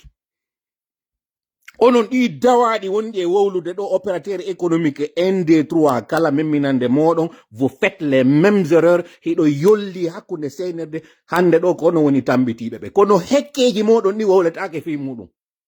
ko siwawa on wonkun ka yaasiɗa wonɗon e yawde fewtino hakkille moɗon hiɗon acci ɗi dawaɗi ɗiɗi wonɗo yide ɗi dakkali ɗo hiɗo wiya ɗiɗo mawɗo hiɗo wiya ɗiɗo mawɓe moɗon min ɓe na mawɓe an ɓe wata wonde kadi mawɓe an par ce que kamɓe woni contrat je le dis haut et fort mi répéta mi alana goto e maɓɓe teddunga par ce que ko ɗi hekkeji sonji en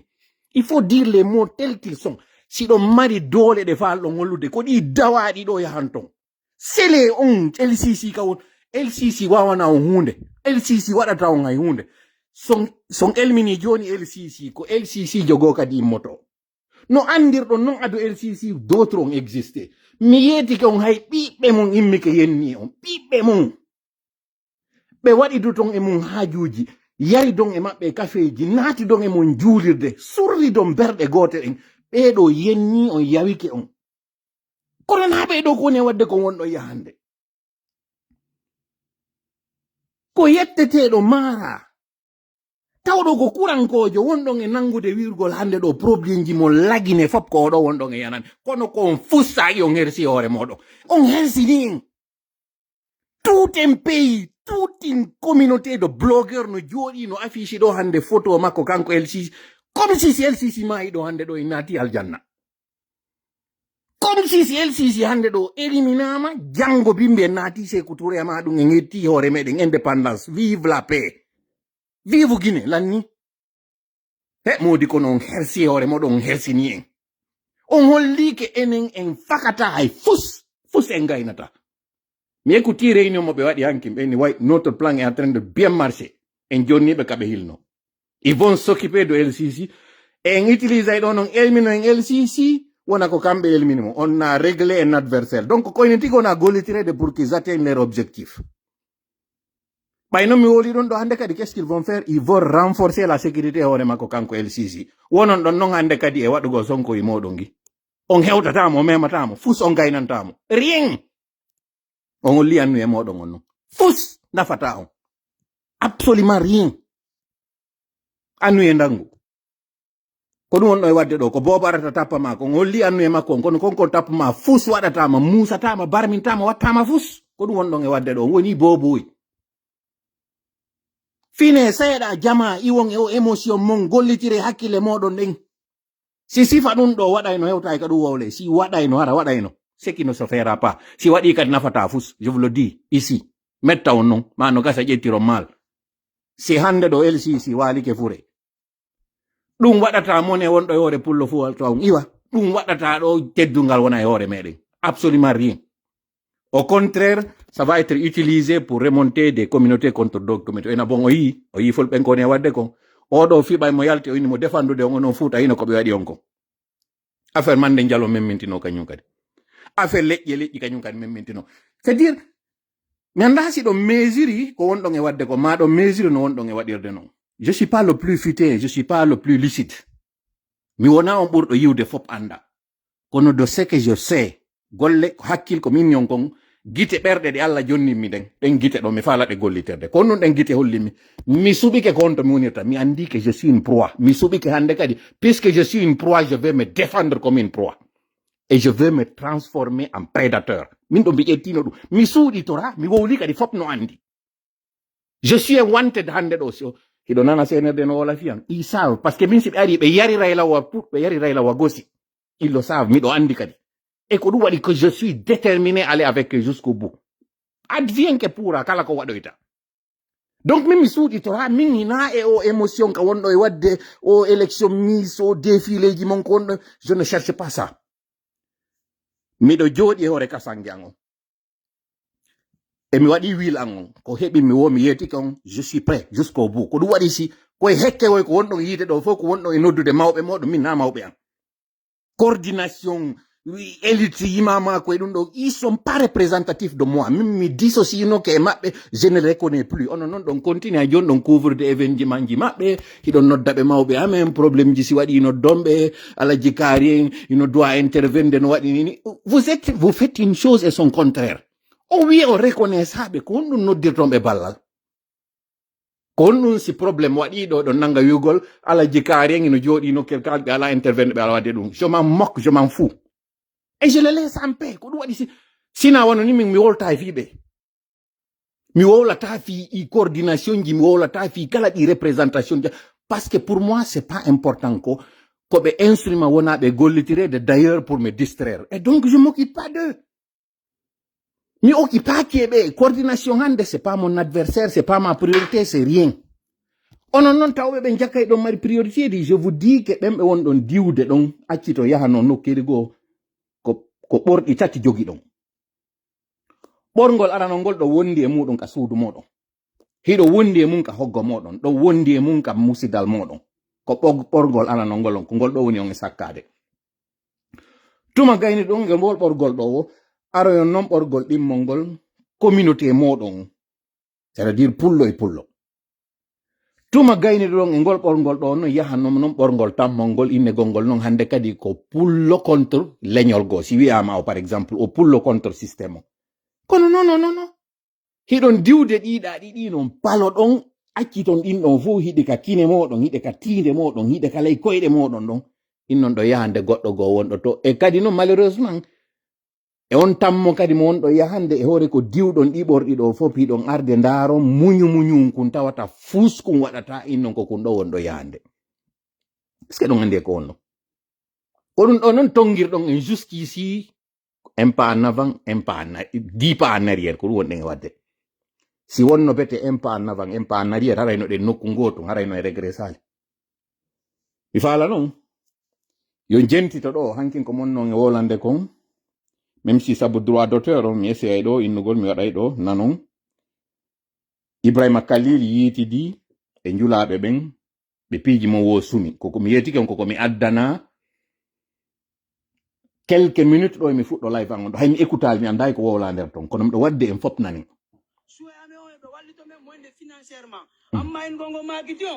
nani komi obligé wowlorgol ko fuuta ka meɗen waɗi article on ok ɗum ɗo ko pullo woni e wowlde voilà ko suka o nani go émotion on no woni e wowlirde noon ngo wowlude sa nani ɗo ina wari o yelti o wowlaniɓe gonga on voilà min darna fayin makiti onon ko onon toujours ko onon darnata makiti voilà voilà ko min ar kadi min toro voilà ko ministre on kañum kadi woni e wowlde dey na ɗo hekkeru go kañum kadi woni e wowlde na kadi wandugol voilà acce min darna min heɓa kam mi wurna ɓe guure amen nden mi wona ɗen sarije aron tawon men ɗon bon bref mi waɗani on tum fiyo nanu kala faalaɗo yiide vidéo yo yaw fuuta ka meɗen laaroya toon vidéo nana toon ko wowla kon o rencontre hakkude maɓɓe mi yetike on à part ko mi waɗi ɗo mi écoutali mi anda ko woni nder ton tout ce que je sais si mi nani réaction oɗo on o holli wondema ko wo ko ministre o wolani ɓe kon kamɓe na ɗum ɓe landi c'est à dire certainement ministre on ari inniɓe ils vont reconstruire le marché et ils vont les laisser s'installer komo wolano on hankin kon min noon mi sikkano yawirayno ni konko mi humpitinoɗon e ko ɓe woni e wadde kon apparemment non les choses se sont accélérées davantage plan maɓɓe mo ɓe waɗi on argo sunna makiti on no mi yetori on noon fino ɓe récupérera makiti on c'est déjà en marche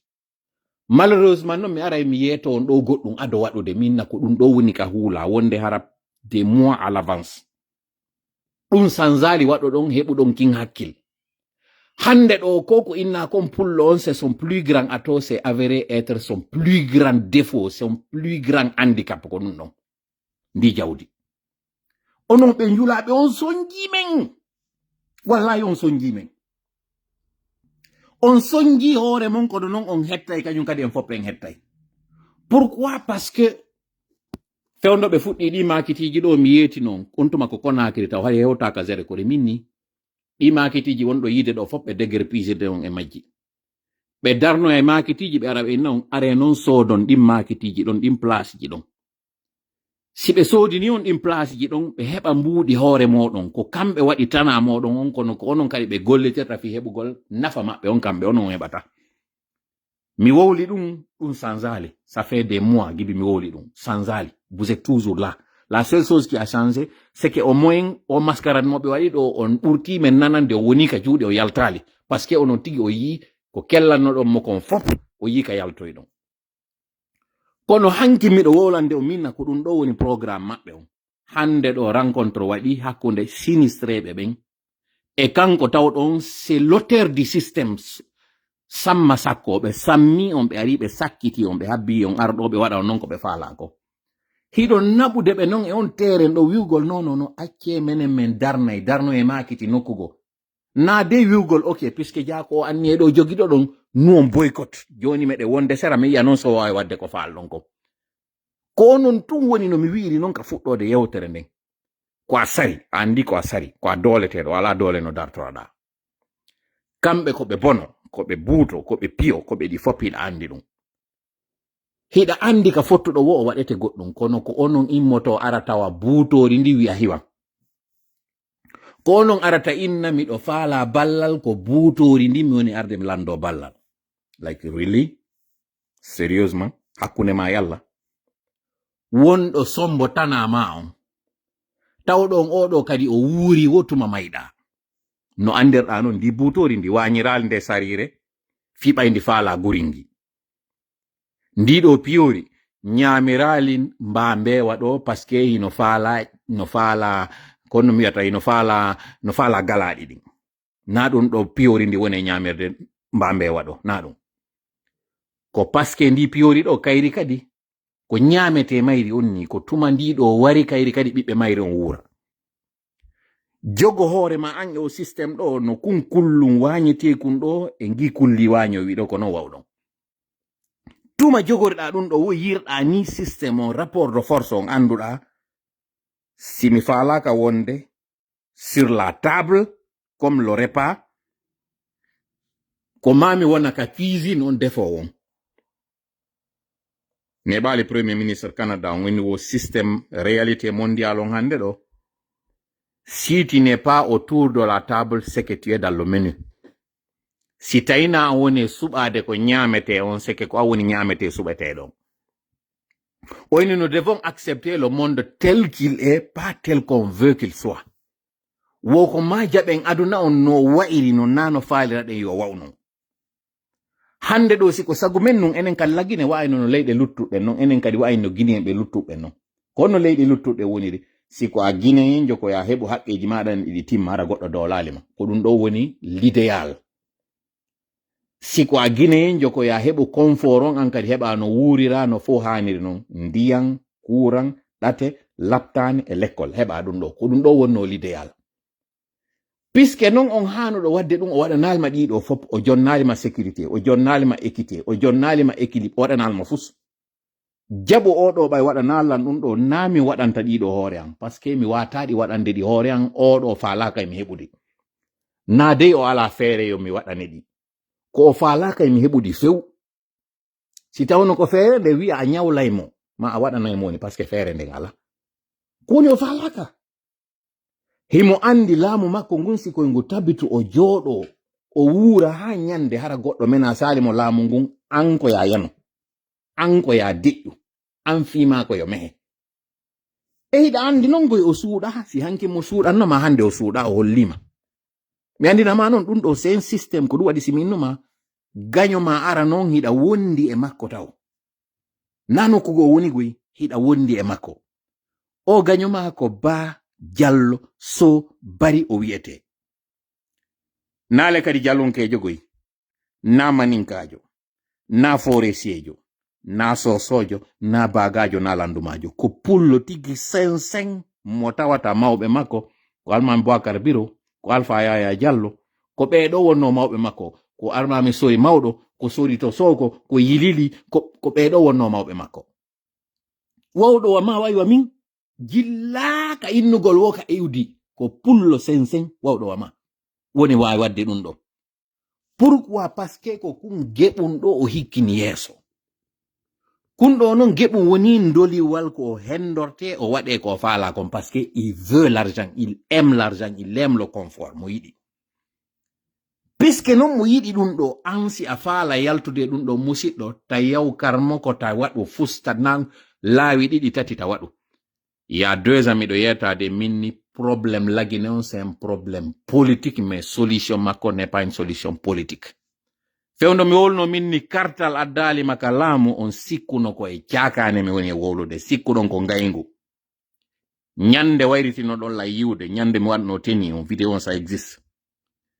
Nyande mi wowluno minni hakkunde mon e laamu ngun ko neɗɗo mi wowluno inde mum mais on ɗon à travers makko onon tawɓen fop vous identifiez à lui mi yeeti on minni hakkunde mon e laamu ngun no wayi wa funnange hirnange minni mi salaki laamu ɗon ka réseaux sociaux ji ɗo mi salaki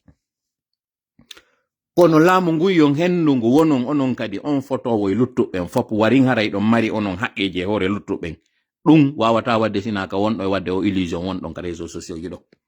nyande mi wolno ɗum kan haala ka mettu non awa ko non kadi ko moni e wowlide ɗo ko mettata on mais avec le temps et le recul o yika mi wowlani on ɗon ari ɗon holdi on hande ɗo wondema ɓe sasinay on ɓe sunnay on ɓe bonnanay on ɓe lanca fewndo mi wolno kadi kan haala on sikkuno j'étais en train d'affoler les gens mi wowlay tu woni fi taññugol reedu moɗon mi yeeti noon yiltite les vidéos existe fi kala Facebook efface ay vidéo ji ɗin kami wiwno ɓe sunnanay on ɓe bonnanay on ɓe sasinay on ɓe yaltinay on kamo fewno mi wolno ɗum o sikkuno koye sama kala mi wonno e ino ɗo non hande ɗo ɓe naati ka makitije ɓe sunnay ɗi par ce que ɗo hay si ɓe ari ɓe reconstruisi ɓe jonnitay on makiti mbuɗi mon ko bonno ton kon fof si ɓe jonniti on c'est sous quelle forme ɓe woni on e jonnitude ɗum ko modalité ji on ɗum ɓe waɗata fiyargol waɗa on reconstruction waɗa on pré mo ɓe woni on e waɗande ɗon si ɓe inni ɓe ñawlay o woni comme sinistre ɓe ari ɓe wallitoto woni comme sinistre ɗon andi condition iwtirɗo ɓaawo on ko yore on ɗum ɓe wallitoto on he acce ɗaynugol hoore mum mi wowligo ha wayi wasi mi ronkali kono onon kadi fannimanti on haɓali waɗede ko wona ɗo waɗede ɗumenen kadi min haɓata argol wowla mettuɗi ɗin par ce que ko mettuɗi ɗin mi woni e wolde ɗo hande kadi jonon miɗo tori Allah yon nanu faamo yalton e nder o ɗayne ɗo. Parce que mi wion encore une fois, ça se terminera le jour où vous voudriez que ça se termine. Nyande desiduɗo woyo lanno lannay. Hay si non ko hande ɗo jemma omo moni e yewtude ɗo son desidi lanni lannay. Jemma hande ɗo, nous sommes le 21 juin. Si hande ɗo, début de l'été officiel. Si hande ɗo on wi'i CNRD seka e fewɓe yahay on desidi on jogi ke on annuye mo men jogi on fiɓi on ɗon o wi hey gibiɗo naɓi yeso e mi ronki mi andi on to fokkita. Mi ɗowtata buusejo on mi yaha min tigi mi daro yeso mi wona min on hirteteɗo hande kadi mi waɗata. Abada nagge naɓete ngen ka buuseri koye nge nange nge haɓɓe nge ɗowe nge sogge ha nge hewta ka buuseri nge walline koyɗe magge haɓɓe fi hara nge wata gertade ngeɗo hirse. Kono ko pullo fuuta ɗo woni ngen nagge iwowe ka burure ara fewna ha ka buuseri waalo wallina dande muɗum nden addora hay laɓi ki wi'a hirsan kango pullo fuuta mi yiri ɗum. Mi yiral ɗum hay goto mi yirali. Mi précisa ɗum piji tati. Mi innama ɗo ya immo yaha e boutique pullo ma yanana o julajo ɗo wi'a ko ɗo woni sonja maɗa o e hore ko mi wolɗo kon fof minni onon julaɓen ɗo ko onon sonji. Je répète encore, mi wowlira ɗum ɗo non fiyo fop immo yana e ɓeɗo kamɓe tikko ɓe victime. Mi précisa ɗum ɗon première précision. Deuxième précision, mi wowlali fi ɗi coordination ji ɗo fiyo wono aw ko ɗi coordination ji ɗo immotoɗe yahanen ɗo comme priorité meɗen. Encore une fois je précise, na ɗum ɗo woni priorité meɗen.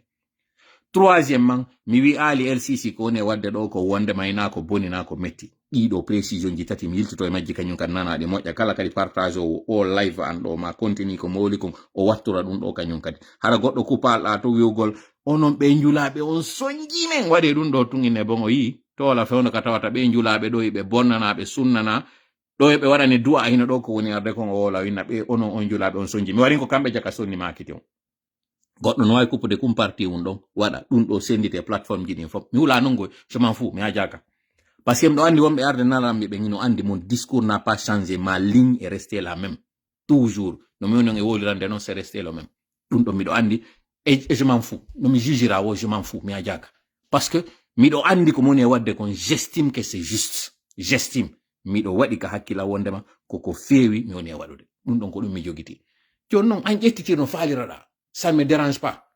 mais encore une fois no mi wiri non hande ɗo si nous voulons être pragmatique ɗen faala yo yawre juuɗe meɗen en teddinay taw hoore meɗen enen kon ɗum woni teddingol hoore men koyen accu tawgol ngol ɗo ko tuma ƴuppaɗe wowonɗen immade ɗen balɗe ɗo waɗen émotion faminen en ñawda e goɗɗum ko tawata en ñawdata. C'est du leurre, c'est de la propagande pure et simple. Démagogie wingi tawata e nokku ngi hikkaki joni noon ko non andi noon e ƴettitirde comme j'ai dit encore une fois ko observation ko ndarande ko taskande mi waɗi o taskaramo mi waɗi ɗo joɗiti onon tigi ndaariron yitere ɓernde ko mi wodi ɗo ko ndaron ko tola wodi ɗo ene si hande ɗo min immike mi yehi min ɗaɓɓiti LCC min ɗaɓɓiti chèque afam mi ɗaɓɓiti la liste est longue min hendike ɓeɗo fof mi waɗi ɓe untu min ñaami ɗum ɗo itti wondema ko CNRD woni fewjude e hoore amen ɗum ɗo itti CNRD gollitiri député ɓe fulɓe gollitiri maire ɓe fulɓe tawɓe ko jeyaɓe ka amen ɓeɗo ari waɗi ko waɗɗo kon fof ɓeɗo ko ɓeɗo woni arde hikkine yeeso ko ɓeɗo gollitirte hewtine kala ko ɓe faala ko ɗum ɗo ittay so waɗi ɓeɗo on élimini ɓeɗo ɓe wi joni hande supposé ok le 1er juillet fine wete inne bon fure kaari yitama nokkel kaari ma ɗum kaari mutinama min accimo yitugol ɗum ɗo waɗay hande kadi le 2 juillet 2026 imoɗon tawon koko falɗon wonɗo e wadde leydi lagine ɗum ɗo waɗay makitiji mo wonɗe e sumude ko ɗi sumi kon iway ɗum ɗo waɗay mutinanaɓe men iway mijite tum landite ɗum ɗon hoore moɗon est ce que c'est ça la solution alors que non solution mo mi wi on non koye kufunoy ko onno ɓe warriri yiltite e taarika waɗugol Mossad donc onno Mossad ɗo waɗira yi on ko onno ɓe waɗiri d'un pays qui n'existait pas à un pays hande ɗo tawɗo chaque année hiɓe ɓeydude keerol chaque année ɓe ɓeydude keerol haka ɓe fottoy ɗo e Iran mi lannitora yewtere nden ɗon fi on chapitre ɗon yewtugol fi Iran justement hande ɗo e yi hino wiyede Fouta ko shiyaɓe ni, ko tijjaniyankoɓe ni, ko rafida en ni, ko ɓeɗo e ɓeɗo ni, fop alaka wala ka wolede ɗo e hoore shiya, alaka wolede ɗo e hoore Iran. Miɗo anditi fewndo kami pasi yawgol non college, afen tawi mi heɓali ari examen an on, inna joni ko yawgol college, yo mi wi intérieur. Ɓay min ari Conakry, je me rappelle, hari Nasrul Islam no woodi, comme étant l'école mo tawata ko on ɗon kala faalaɗo yaade waɗa franco arabe, Nasrul Islam. Ma'had Bessia no existe. Mais juste Bellevue ɗon siɗa sutade rond-point on binde kaji ɗin à gauche, yeso héliport on ɗon, kun ɗuma on kun hélicoptère on kun zone on ka zuweteɗon binde village ɗin ɗon. En face ka ɓe yeyoɓe o meuble ji ka won ɗon palon no hoore ɗon, tawi iranien ɓe no waɗɗo l'école kamɓe ka jangete. Je me rappelle. Baben an e nder ko ɓe landotolan kon ko honto mi tañƴini mi wawa yaade mi windoyo, mi yiyata fiyol l'école ɗo wondema ɓen ɗon kadi ɓe foori ɓe jannude. Tawi j'étais intéressé argol naata janga on l'école ɗon. Jentitede ko taarika moni e waɗande ɗo, taarika tawɗo non kañum kadi mi yeti kon koye hoore an waɗi min. Je quitte l'intérieur, mi ala examen d'entrée en 7e année, parce que mi waɗali examen. Nombre yona fi yo ine présenté te fe waɗugol examen. Je dois maintenant m'installer dans une école. Public o mahata mi wata yaade ɗon, parce que mi jogaki examen d'entrée, il fallait une école privée. O école privée ɗo tawi hande kadi ya 2. Nasrul Islam, kañum e o l'école tawɗon ɗo ko école wonɗo binde ɗon ka ɗuma ɗon Bellevue nden ɗon. Min tawi ɗo intéressé on l'école ɗon yawgol jangay on ɗon. Allah walli baabe en no yewdude oɓe ɓenni ɓen ɗon non ko shiyaɓe goy non. Ko ndeññande mi ati nande on mo shiya, mi landi kawren kon woni shiya. Ɓen ɗon non sifi ɓeɗo ko ɓe watta ɗum ɗo mi anditi non fewndo kamɓe wonno Saudi. Ka wonɗon yiide hande ɗo fulɓe ɓen no ina Fuuta, pon harino ɗon, on pon ko pon janɗejo. Iranien ɓe arno waɗi ko fettata e on pon ɗon o fetti, kono bonali moƴƴa fetti ɓe nanga. Mi anditi kam onno payi ko mi wi'a ɓeɗo ko iranien ɓe wanno ɗum direct. Mi andi mi nenno mi fala ka o l'école on l'école ɗon ɓay tun jaka ko iranien ɓe jeyi on l'école ɗon. Mi anditi non kam mi wonno payi ko mi yi no yaltine ka télé ɓen arnoɓe waɗi gim powwi janɗe verwi no ngari ko ɗon ngari fulɓe ɓen fop arayno fotta si juma juulama ko ɗon fop hari kala ka iwrunoɗa e nder Saudi on ari a juuli Makka hari fulɓe ɓen ko ɗon ɓe araynoɓe fotta. No wonɗo yiide hande ɗo ni no wiye Fuuta ko ɗon ɓe araynoɓe fotta. Je me rappelle gamin que j'étais. E Allah no waɗata non on juma mo tawata on fulɓe arano e makko e on pon ɗon tawi ko e on nden ñalande ɗon on pon fettata. Nden ñande tawi pullo gooto ala ɗon ko Allah watta kon pullo daɗi gooto hawraka e mo yimɓe barmi yimɓe maayi. Yahi ɗaɓɓi ton tappon Google dans les années 80 terle mi sikki 88 9 ɗum waɗi 9 sinam fawi terle non mi yi ka télé inna ko ɓeɗo iranien ɓe waɗi ɗum. Donc ko ɗum ɗo hanno mi naata e mum fewsina ɗum hande ɗo hareno min kadi ko gasa ko Iran mi yahayno mi jangoya. Ko ɗum woni yiltitade o histoire ɗo ko parce que hande ɗo sa ndaari ɓe wonɓe wiide ɗo ko ahlu sunna e jamaa ɓe tawata ko e maɓɓe mi dambi ko e maɓɓe mi jeya ko mi sunna yankejo wonande ɓen ɓe tawata andami ko mi sunna na mi suuɗo o fe ko mi sunna. Kono on aqida sunna mo mi jogi hande ɗo ɓe wonɓe yaltude ɗo wiyana no sunnude hande ɗo gayni sunnude en e ndi leydi ɗo parce que on ƴetti idéologie wonɓe ƴettude loowa ko loowi wo e yimɓe muɗum fiyo ɓe wawa joƴƴinde dynastie royal on iwi hande kadi e laawol julɗo dolnuɗo mo nelaɗo sallallahu alaihi wasallam maaki on al muslimul qawiyu khayrun e ahabbu ila llahi min al muslimi daif. Ahabbu, ahsanu, atyabu, khayrun inda Allahi ka Allah idi o julɗo fofo nduttujo ɗo ko nelaɗo sallallahu alaihi wasallam yetima ɗon ɗo. Jon non siɗa jogi awa a tawa an Imam Ali a tawda e makko ko ne wadde kon a jogi ko nelaɗo woni nelaɗo maɗa on khatamul anbiya wal mursalin. Oɗo wima julɗo dolnuɗo on hino ɓuri moƴƴude no ɓuri yiɗede ka Allah idi o julɗo fofo dutturi ɗo o fakata ɗo fus subo. Min non gibi hande ɗo je me dissocie et vous et je le dis solennellement onon ɗo fop wonɓe ƴettude ɗo ba'o e muɗum juutina kupa ɗo tuubo e muɗum nanga waɗugol e koye amen ɗo wonde ma laamu no ngoy wayi wo koye ngo ɗofte ko non tigi men adoto dartade comme j'ai dit gibi hande ɗo onon ɗo je me dissocie de vous, je ne me reconnais pas en vous. Onon tawɓe ɓen ɗo hande o yalti e aqida on sunniti lawol gongol tawata n'a rien à voir avec le pragmatisme. Je me reconnais pas en vous. Few en yiɗo iran ko darti ko min na ɗo non ko mirani min na ko mi fi'a mi wata kañum kadi e nden fende ɗon ko nelaɗo Muhammad sallallahu alaihi wasallam woni nelaɗo an o kanko kadi woni sakkiti e nelaɓe ɓen miɗo jogiti ɗum ɗo mi wali e ɗum ɗon kono onon sunnuɓe ka sunniti ɗo wi onon ko on ahlu sunna e jamaa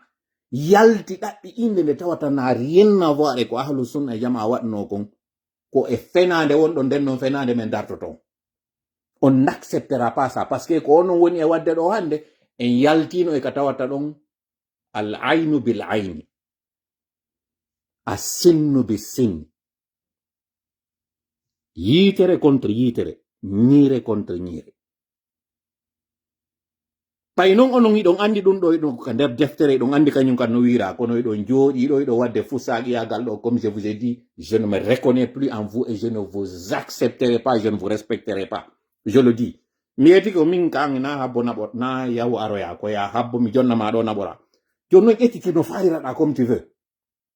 Ça me lance au pôle nord, je m'en moque, je m'en fous. ɗum ɗo non waɗago e minni ko a woni priorité an o mi ala yana ndema mi ala makkipade fus kono hande kadi ngol lawol ngol wonɗa e muɗum ngol si a ari a yalti e ngol lawol ɗo ari a tawama ɗon konko ratano e waɗo ton fewde monno wiide miɗo transféré de fiyom ɗaɓɓu yaw l'école hande ɗo koye école maɓɓe o mi woni on école ɗon école philosophie mo ɓe jogui on ɗo wondema ko ya darto ko ya darano haqqeji maɗa on mi natano l'école kono hande ɗo mi heeɓi on philosophie ɗon mi épousimo mi landike en fop kadi on épouse on philosophie ɗon anden Allah tippinta malaika ka kammu ara dartano en ɗo ça ne se fera pas. Libérien jo arata wallito en malien jo arata wallito en burkina be jo arata wallito en goto iwata ka leydi muɗum ara wallito en e hoore meɗen o ko tuma immiɗen non dartani ɗen hoore meɗen si hande kadi noon yoɓɓodiramo kala ka woni ɗon immo ara waɗana en hande kadi gueɗen wallidiren sa fami ɗum ɗo musidɗo alhamdulillah rabbil alamin sa fama ɗum ɗo fahin alhamdulillah rabbil alamin parce que min ka mi fami ɗo miɗo e ngol lawol ɗo hande kadi non comme j'ai dit advienne que pourra e yaltoy ka yaltoy wo je m'en fous joni noon ko on woni e yaltoyde comme je vous ai dit fi affaire o Rafiu Sow on ɗo ka tawata live o heeɓi ɗo 1h28 minutes Rafiu Sow fe on ɗo waɗi ko waɗi kon hadi miɗo gollude ka aéroport comme superviseur ko moni wolde ɗo kon noon allez faites vos recherches si tawi on wawai retrouvude métro de Montréal ko ɓeynata kon le métro journal on ni taw kon ko kon gratuit mi daari yonde no mi ɗaɓɓitira ɗo si tawi mi wawai yiide article ji makko ko ko waɗayno o wawai yiide on article waɗaɗo par rapport e ngal otowal ngal o yehi o acci aux alentours de l'aéroport d'Orval ka o acci ɗon mi haɗi comme superviseur on tuma aéroport on ɗon ko fewndo kadi expansion aéroport de Montréal o wonno wadde o Pierre Elliott Trudeau mo on ɗon yiide hande ɗo chantier expansion makko on fiyo janɗino heɓa o forme mo wonɗon yiide hande ɗo hari aéroport on janɗirani station namji makko ɗi mo mari ko ɓeynata kon P3 P4 P5 et P7 ko parking numéro 7 ɓurɗo e woɗɗitade on tuma ɗiyawno noon ha P9 P10 ari ɗuuɗi ha kono hari ɗin parking ji ko golloɓe ɓen ka aéroport garayno toon si tawi a gollay ka aéroport si a ari ko ya garoto al maɗa on P7 navette on ƴettama addama ka aéroport golla ko gollata kon ƴettoya on navette ɗon o nattama ƴettangal otowal ma gratuitement a yoɓata ƴettangal otowal ma hoota hari ko noon golloɓe woni min noon amma qualité superviseur wonɗo e superviseur de ɗum ɗon on fop miɗo jogino otowal mi waɗa no tourné e ɗiɗo fop mi ara ɗi fop e mum mi jinda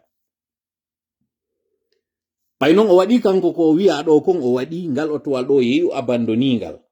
et on nokkure ka yawno abandonigal ɗon comme je vous ai dit j'étais le superviseur chargé kala ka mi ari mi tawi otowal vitre mum no tippi ko min noddata GRC on gendarmerie royale wonɓe gérude ɓen sécurité aéroport on ko min inata ɓe otowal no gaari ɗo vitre maggal no tippi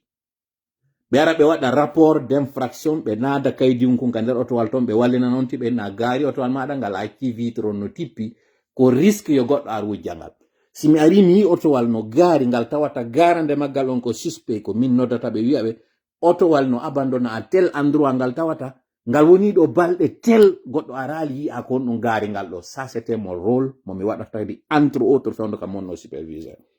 comme je vous ai dit yiltite yam ɗaɓɓi ton ɗin article ji ɗo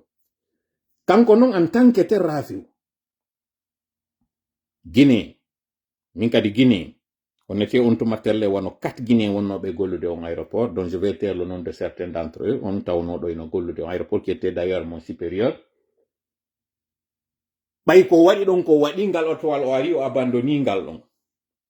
ko moyen ji ɗiɗi o marno o tati ko marno no hawtiroya ka aéroport o embarque premier moyen on o ƴetti navette on navette mo tawata min en ma qualité de superviseur j'étais supposé andugol otowal si garama dans les alentours goɗɗo ari naati ka navette on natata ton e nder ɗin stationnement ji ƴetti goɗɗo gratuitement naɓimo ko aéroport je suis supposé savoir circulation on navette ɗon parce que je suis le superviseur des stationnements encore une fois no mi wiri on yaye noon tappon ko moni e wiide on ɗo expansion aéroport on fewndo tawno no gollede ka tawata noon sabu chantier on ko woni nder ton komi obligé ɓurtugol circulugol kañum kadi dirige yimɓe ɓe miɗo marno équipe ɓe mi wonno e surveille on tuma yeetoɓe ko honno ɓe canalisirta si hewti roche ka inete avion je ɗen fewndo ka e tippoto ɗon ka ɗuɗata ɗon embouteillage ara waɗay hara embouteillage congestion waɗali donc kala mouvement doit ɗo waɗede entre après midi on parce que shift an on hari c'était ka avion je ɗen ka ɓurta wonde ɗon entre 15h et 23h hari ko ɗon mi wonno golle ande donc j'étais l'un des employés les plus occupés premier moyen makko ko e taw o ƴetti goɗɗo e navette ɗiɗi deuxième moyen makko ko e taw min en ma qualité de superviseur wonɗo e jindidude otowal muɗum ngal ton mi wawi ƴawodirde o mi yi o hino pooɗa o valise makko mano jinda nder ton dans sa recherche heɓugol no ƴawirira que je suis supposé mi wawi yiide on ɗo donc je devais être l'un des témoins ou l'un des personnes landeteɓe fi muɗum again andi to noon ko guinéenjo komi guinéen troisièmement o heɓi goɗɗo immojo makko mo tawata o noddi o inni je suis dans le trouble ou je vais prendre un avion miɗo addude otowal ngal garangal nokku ar fotte nokke kaari ƴettalan adda tippinalan ka damal aéroport courte durée ka tawata si ari a hewti ko ya garoɗo yer tippingol goɗɗo feƴƴa o aéroport Montréal mon ɗon yiide ɗo na o forme mo jogi hande ɗo jogino on tuma si ko ɗum ɗon kañum kadi on tigi waɗi on suppose que puisque je suis guinéen oɗo ko guinéen donc je fais partie de ces personnes tawoɓe ɓen ko ɓeɗo adete humpodirede mum lande ko honno ɗum ɗo woni simi woodi komi andi fimo kono porto nano gollirta portojo on nano an sikkirɗa ɗo ni wiwgol ngol bon guinéenjo waɗi crime o ari o gaari otowal binde aéroport mo wawno embarquerade Toronto mo wawno embarquerade ko Hamburg o ari o gaari ngal otowal makko ɗo aéroport Dorval o seppi ma o ƴawi ka o ƴawi o ari o hewti o yoɓi o biye makko ɗo kasu embarquike o yehi donc guinéenjo wallitike mo autour o aéroport ɗo no wawira waɗirde évasion makko kono na noon kamɓe ɓe woni yirde ɗum ɗo fof komi falama wiide on mo yiwɗon ino linte ɗum fi muɗum inde kumpay kum bobon on to mari parce que c'était un petit kumpay kum bobon wawla kon ɗon fi mum Abdoul baba makko on nenirawo makko c'est des gens que je connais na non andugol ɓe en tant que wiwgol miɗo andi ɓe on a vécu ensemble non c'est pas ce que je suis en train de te dire kono min gibi on ka waɗi ha wetango hande ɗo moi je pensais que cette affaire avait dû être résolue réglanoma niɗi parce que eɗen balɗe ɗon sa wi hari ko a guinéenjo Montréal directement on va penser à cette affaire parce que ko affaire tawnoɗo émouvuno kala ko inneteneɗo on tuma canadienjo fop wonno émi e fi muɗum leydi ndin fimayri yewtano andir ɗon noon fewndo ebola ari ɗo sa wi ko a guinéjo direct ko ɓe wolnay ma ko ebola ma fewndo affaire nafisa to on few malheureusement laggine wowlama fi muɗum wo tuma catastrophe ji waɗi tuma goɗɗum ko tawata ko tana waɗi kon tuma tun guiné en andete kon tuma tun ande donc on tuma kadi hari na a guinéjo wonnoɗo o wowlayno ko a woni hombo mi waɗa ɗo noon une petite parenthèse wonande ɓe anda ɓen ko wonno guiné en installori terleng province Québec o boîte no Montréal ɗo inneteɗo Balatu ko wiyeteɗo Balatouré waɗi on boîte de nuit waɗi on cabaret Balatouré o wiyete parfois il dit qu'il est malien parfois o inna ko guinéen ce qui est sûr ko guinéen jo mo tawata son andu dewle jelo humama ɗon kaydiji ji yoyalti e nder on boîte ɗon on tawa c'est énorme e sayi hari arno ɗo rew worɓe mankuno Canada worɓe manki particulièrement Québec na ko wonɗon yiide hande ɗo Québec ma tawata ɗo ino innede immigrant ɗuuɗi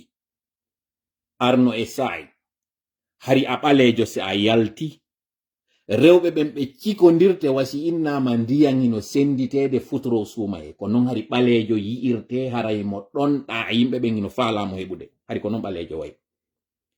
arno noon e sayi tawi o guinéjo ɗo kañum kadi mo ɗaɓɓirede wasi innama pétrole no ɗaɓɓede fewndo examen ko noon hari o guinéjo ɗo ɗaɓɓirte no hari ko noon guinéjo on hittiri donc ono wonɓe landade hoore moɗon ɗo ko honno tawiri ko wonɗo États-Unis e wonɗo Canada ɗo yehi hata e ɓeɗo ko yewte fi affaire dewgal arno e sayi hari mixité on guinéjo on hari no ɗaɓɓire hino hitti fi muɗum no woniri noon gorko taw no hitti particulièrement au guinéjo ɗo hari kanko kadi il avait une très bonne cote hari mo hitti hari ko an suɓoto ko ha honto wata yaade kattuji maɗa nin ko ha honto wata yaade limite ji maɗa ɗin ils avaient une très bonne réputation alhamdulillah malheureusement piji ɗin change ko on ɗum change ɗin laypo mi ala natude muɗum ka jutata ɗo komi falama to wiide encore une fois no mi wiri noon si gibi 2007 ha hetango hande ɗo o affaire wawaka réglede no mi innirma noon kami wayritino nande fi o kano yewte dans une plateforme wiyeteɗo DSP débat sans passion ka goɗɗo aroyno ɗon ɓari ndi ndin murado wowli haala kan kadi wallintina c'était en 2016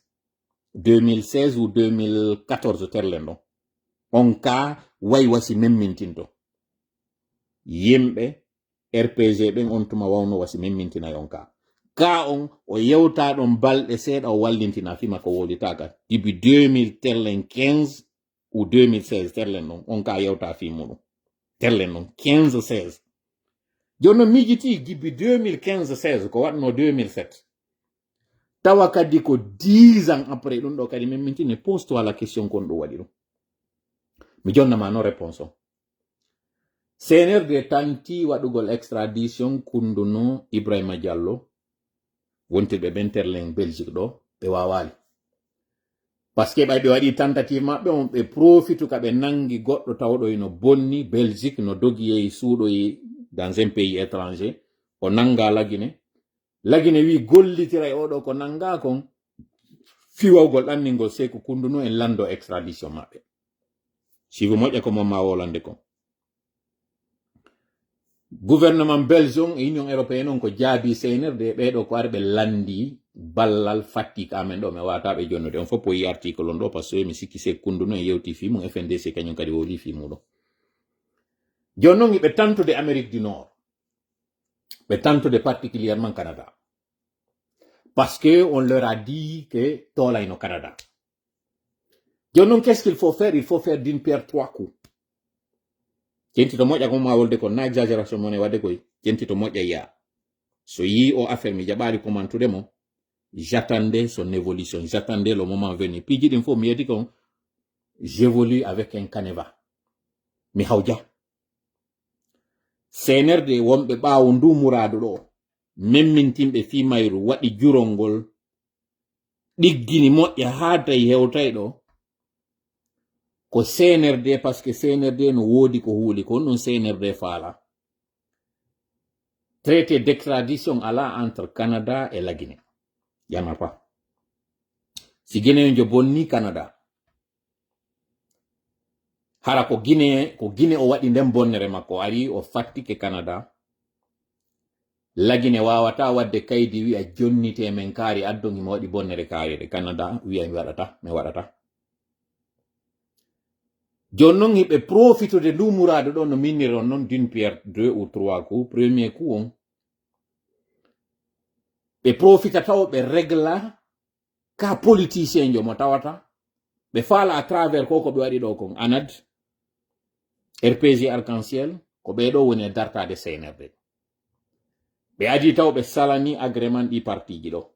don parti makko on kanko kono immi o darti o ini menen o wata men fankinirde ni tum gasata kon ko ɓe waɗi ɗon ko illégal mi waɗa démarche ji ha min hetta partiji amen ɗi kono puisque ɓe faalamo fankinde ɓe faala warin gollitirde mo o jaɓali seedude o yaha e marchandise maɓɓe on o yahali e ko ɓe faala kon tawgol ngol il va être mis au pas mi waɗa ɗo non parenthèse o yi mariage ɓiɗɗo Usuji Ga on mi yi kale Modou Yansane on mariage c'est mon pas mauvais bonaguy ko politique wiya c'est pas na animosité ko adversité wona yewtede fi muɗum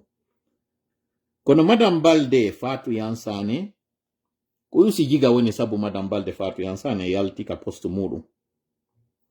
o haɗali tun e wigol o itta e madame Balde Fatou Yansane ka poste muɗum o wowli audio ji ɗi o wi ko sabu ballal o walliri on na mérite makko on waɗi kañum madame Balde Fatou Yansane heɓi poste mo heɓi on joni noon kala Modou Yansane yo yi'e o mariage ɗo holli awa jaka ko kanko Usuji Ga wowli ko jakana fenande par ce que jaka ko sabu moodi makko o heɓiri jaka on poste ko ɗum min mi woni e yiide ko ɗum min mi faami yiwgol makko e o mariage ɗo iɗon anditi noon e sa'i mi waɗanino en ɗo live min ni Fode Usu yalti wowli haala fi pharmacie en ɓe so yi Fode Usu no waɗoya goɗɗi go après o taw yano e Fode Usu de c'est les Fode Usu to wolu fi makko fus yeggite mo andi ton o résisti o etanike o parti ɗo mi wowlani on kadi ado ɗum ɗon dans un live min ni so yii meɗe wiwde boycotté activité ji CNRD ɗin kono comme par hasard o yi ay parti ji opposition goyno immo yaha waɗa ko MATD landiɓe ko min ya Anguille sous roche no wodi wonɓe ka nder parti domiɗi min ɗi lannalɗi nder ton mi wiyagoy ko kanko kale Modou Yansane woni ndun dowru na ɗum woni wolde ta jaɓɓuka e hoore am ta ƴettu conclusion mo mi waɗali koni mi falama tum wiwde fewnota e leader parti on kañum ino wiide no mari position ma no négociide ma no etade no wodi woɓɓe wonnoɓe ka terrain tawɓe wowlete tum ɓeyna nono enen wata en waɗu ko RPG woni wadde kon enen yahen négociide e maɓɓe enen yahen famotiren e maɓɓe wonɓe wiide ɓen wata en brako ɓen hari no woodi si ande non ari hewti hande ɗo fi en artu e kamakko on kanko Rafiu Sow si Rafiu Sow tawaka e ɓen jaɓuɓe négociugol on veut maintenant le contraindre et le mettre au pas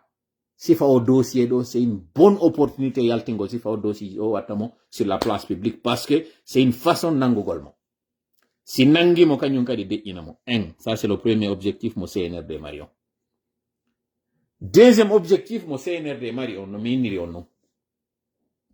hiɓe faala détournude attention jama on jonna en fof ka miijoɗe wowle fi muɗum woni ko o waɗi woni na kanko waɗi fop commenta ils ont réussi sur ce coup ɓe jonni en ɗo eɗen commentude fi goɗɗum ko mi wi on waɗino ya 20 ans duuɓi nogay giɓi waɗi il y a 10 ans fuɗɗano soyinsinade fi muɗum deƴƴiti hala kanka mutaki ka deƴƴi dans une plateforme tawnoɗo eno anda ko proɓe RPG e proɓe opposition wonno nder ton mi wowli inde plateforme on fi yo andite wonɓe ɓen e nder plateforme o yoɓe ɗaɓɓitu ko archive ji ton goɗɗo arno wowli fi on ka wi'i no woodi ɗo hande leader politique ɓe tawɓe ɓen hiɓe waɗi crime ji leyɗe porto ɓe wi particulièrement Canada ɓen tawɓe hande ɗo ils sont en train d'agir ils sont en train de circuler en toute impunité lagine wannoɗo on poste ɗon si ɗaɓɓiti ɗo wawa yitude on poste wonɓe ɓen DSP yo ɗaɓɓitu ɓe yita on poste 2015 2016 on poste waɗa ka nder plateforme nder ton ou plus tard si neeɓi ha 2017 on poste waɗama soit 9-10 ans après ka événement o waɗi 2026 ɗo yo ɗum artitu comme je vous ai dit c'est pas fortuit donc deuxième objectif on jonnugol en ka yewten fi muɗum on sort de l'essentiel wowlen ɗo ko tawata kon yaltinta en hay nokku sina ɗum no mi wiiri noon no woodi waraɓe hande ɗo leydi lagine no woodi mutinaɓe ɓe tawata senirde hay waɗali enquête fimaɓe kono koko waɗi e jananiri waɗi kadi ya 20 ans ko ɗum ɓe woni memmintinde ɗo fi muɗum sinnamagoye crime ko kañum toujours ko d'actualité na crime économique ni sakko inne bo woni hande kadi woni proscrit hande kadi ɗanike fi muɗum ko innete kon crime ƴiƴam hay si woni duuɓi temedere toujours goɗɗo no wawi memmintinde fi muɗum na ɗum woni e wiide troisiéme objectif maɓɓe on noon fiyo ɓe wawmo extradude kanko ɓe wawi renégociude e Canada inna bom joni Canada e lagine ala traité d'extradition kono joni joɗoɗo e yewte waɗen on traité d'extradition si tawi min jonna on raafiyo ɗo minen kadi sino woodi woɓɓe ɓe tawata meɗe wawi accusirde crime ji ɗi ɓe waɗi ka amen ɗin crime ji ɗon si tabiti nangano men ɓen ɗon adda noon men ɓe voilà l'objectif troisiéme du CNRD onon komin jelode wontiri tellen Canada ari ndin ga e min e Mamma Jang meɗen ɗo koto Mamma Jang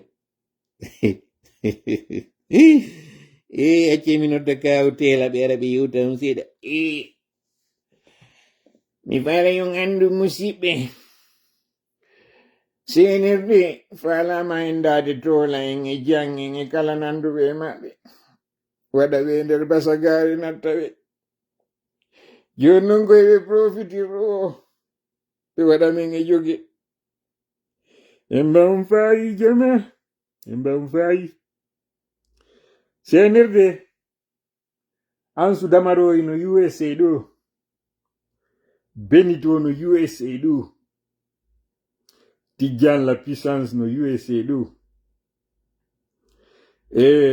gonno kadi oya innete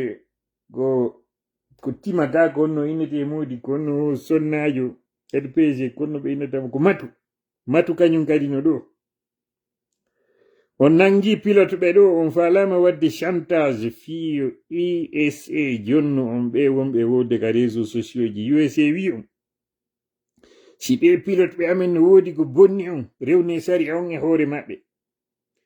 kono ɗum waɗali yo min ƴettu américain jo min jonna on ɓe laaɓani ɓe pos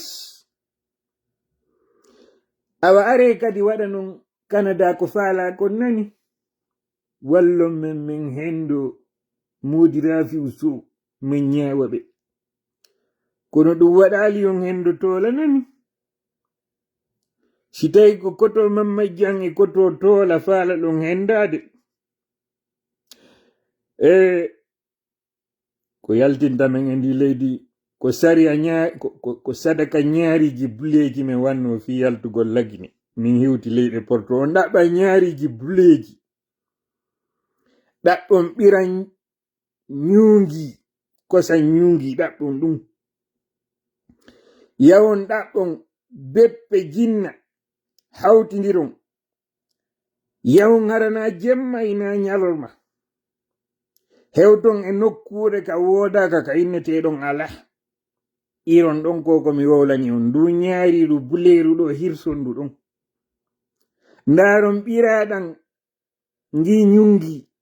juuron hoore ndu ñaariru ƴetton beppe jinna on saaki ton takko ɗon fop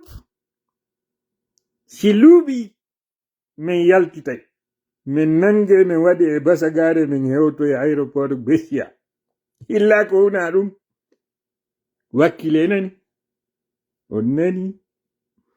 so nanali mi fullito yewtere nden mi filli mi yewta on si objectif ji moɗon ɗin hadafuji moɗon fandundeji mon ɗiɗi arani ɗin ɗi fokkiti tammo on ko basinñiƴe wonɗon e wadde ɗon ko ɓeynata kon bullshit ko ɗum wonɗon e waɗude nani ko basinñiƴe wonɗon e muɗum mi wola kadi nano moƴƴa wakkile noon ara e arsike compagnie avion ji ɗin fuɗɗike heɓade Modi Rafiu Sow no gasa heɓay no artira États-Unis kamandoya ɓe ndaara konno ɓe naɓirte ka gerto moƴƴinte cikin on gonga oya konno ko pottal woni doole ka ko famotira woni doole ɓe yaha ɓe heɓa cikin on ɓe ñama ɗum ɗo moƴƴa ɓe cikinno ɗo moƴƴa no ɓe garba par ce que so ndaari photo ceerno Rafiu on fewndo ɓe wonno binde nde tippare ɗo e so ndaariɓe hande ɗo on tawa lagine lancay goɗɗo koy lagine sancay fi neɗɗo on ina politique on tum waɗi modi rafiusoɓe wayno ɓe wayi ɗo ni haɗi koɓe kende ɓe joni noon si ɓeɗo innama biye gratuit hôtel gratuit ɓe escorté ha ɓe hewta ɗo ɓe ara ɓe ñaawe wota ɓe sala ɗum fewyo ɓe hewtu ɗo kono mini on neɓay min abbade ɗon ka wonɗon ɗon ino wawi watuma innaɗa a yaw ɗaɓɓita bato yaha 2 heures kala hari wiya ɗa jooɗi ɗon habbinde bato o ngara minen ko non wayi ma ɗum immoɗa yaha ka cangol wiya yiɗa habbi ka tumbo maayo ton yo teren on artawa ma ɗo waɗɗoɗa ƴawa minen ko non wayi si tawi teren on hewtoyay ka tumbo maayo bato on ara ka tumbo 2 heures haray ceerno Mamad Diang e kototola hewti nani illa ko wona ɗum aray ko saɗi mon ko tooli on weltanama nani aray ko ɗum ɗo woduno kami falano arde sendude e moɗo musidɓe joni aray kawo tela ɓay gayni yewtude e jonnu kawo tola ɓe yewta a waray ko ɗum ɗo nano ɗon on jarama koto tela nde yewtere mon ɗo nde labama haɗi ko mamen adda on ɓe nana yewtere moɗon nde wowɗon ko ɗum ko mamen yewta seeɗa par ce que jama on wonde sikkay wonde ma meɗen ɗani min ɗanaki min munni awa gasi on jarama koto tela joni haray kon ɗum marɗon ko yetton jama on ɗo e seede komi mari komi yetoto jama on naaɗi ɗi natati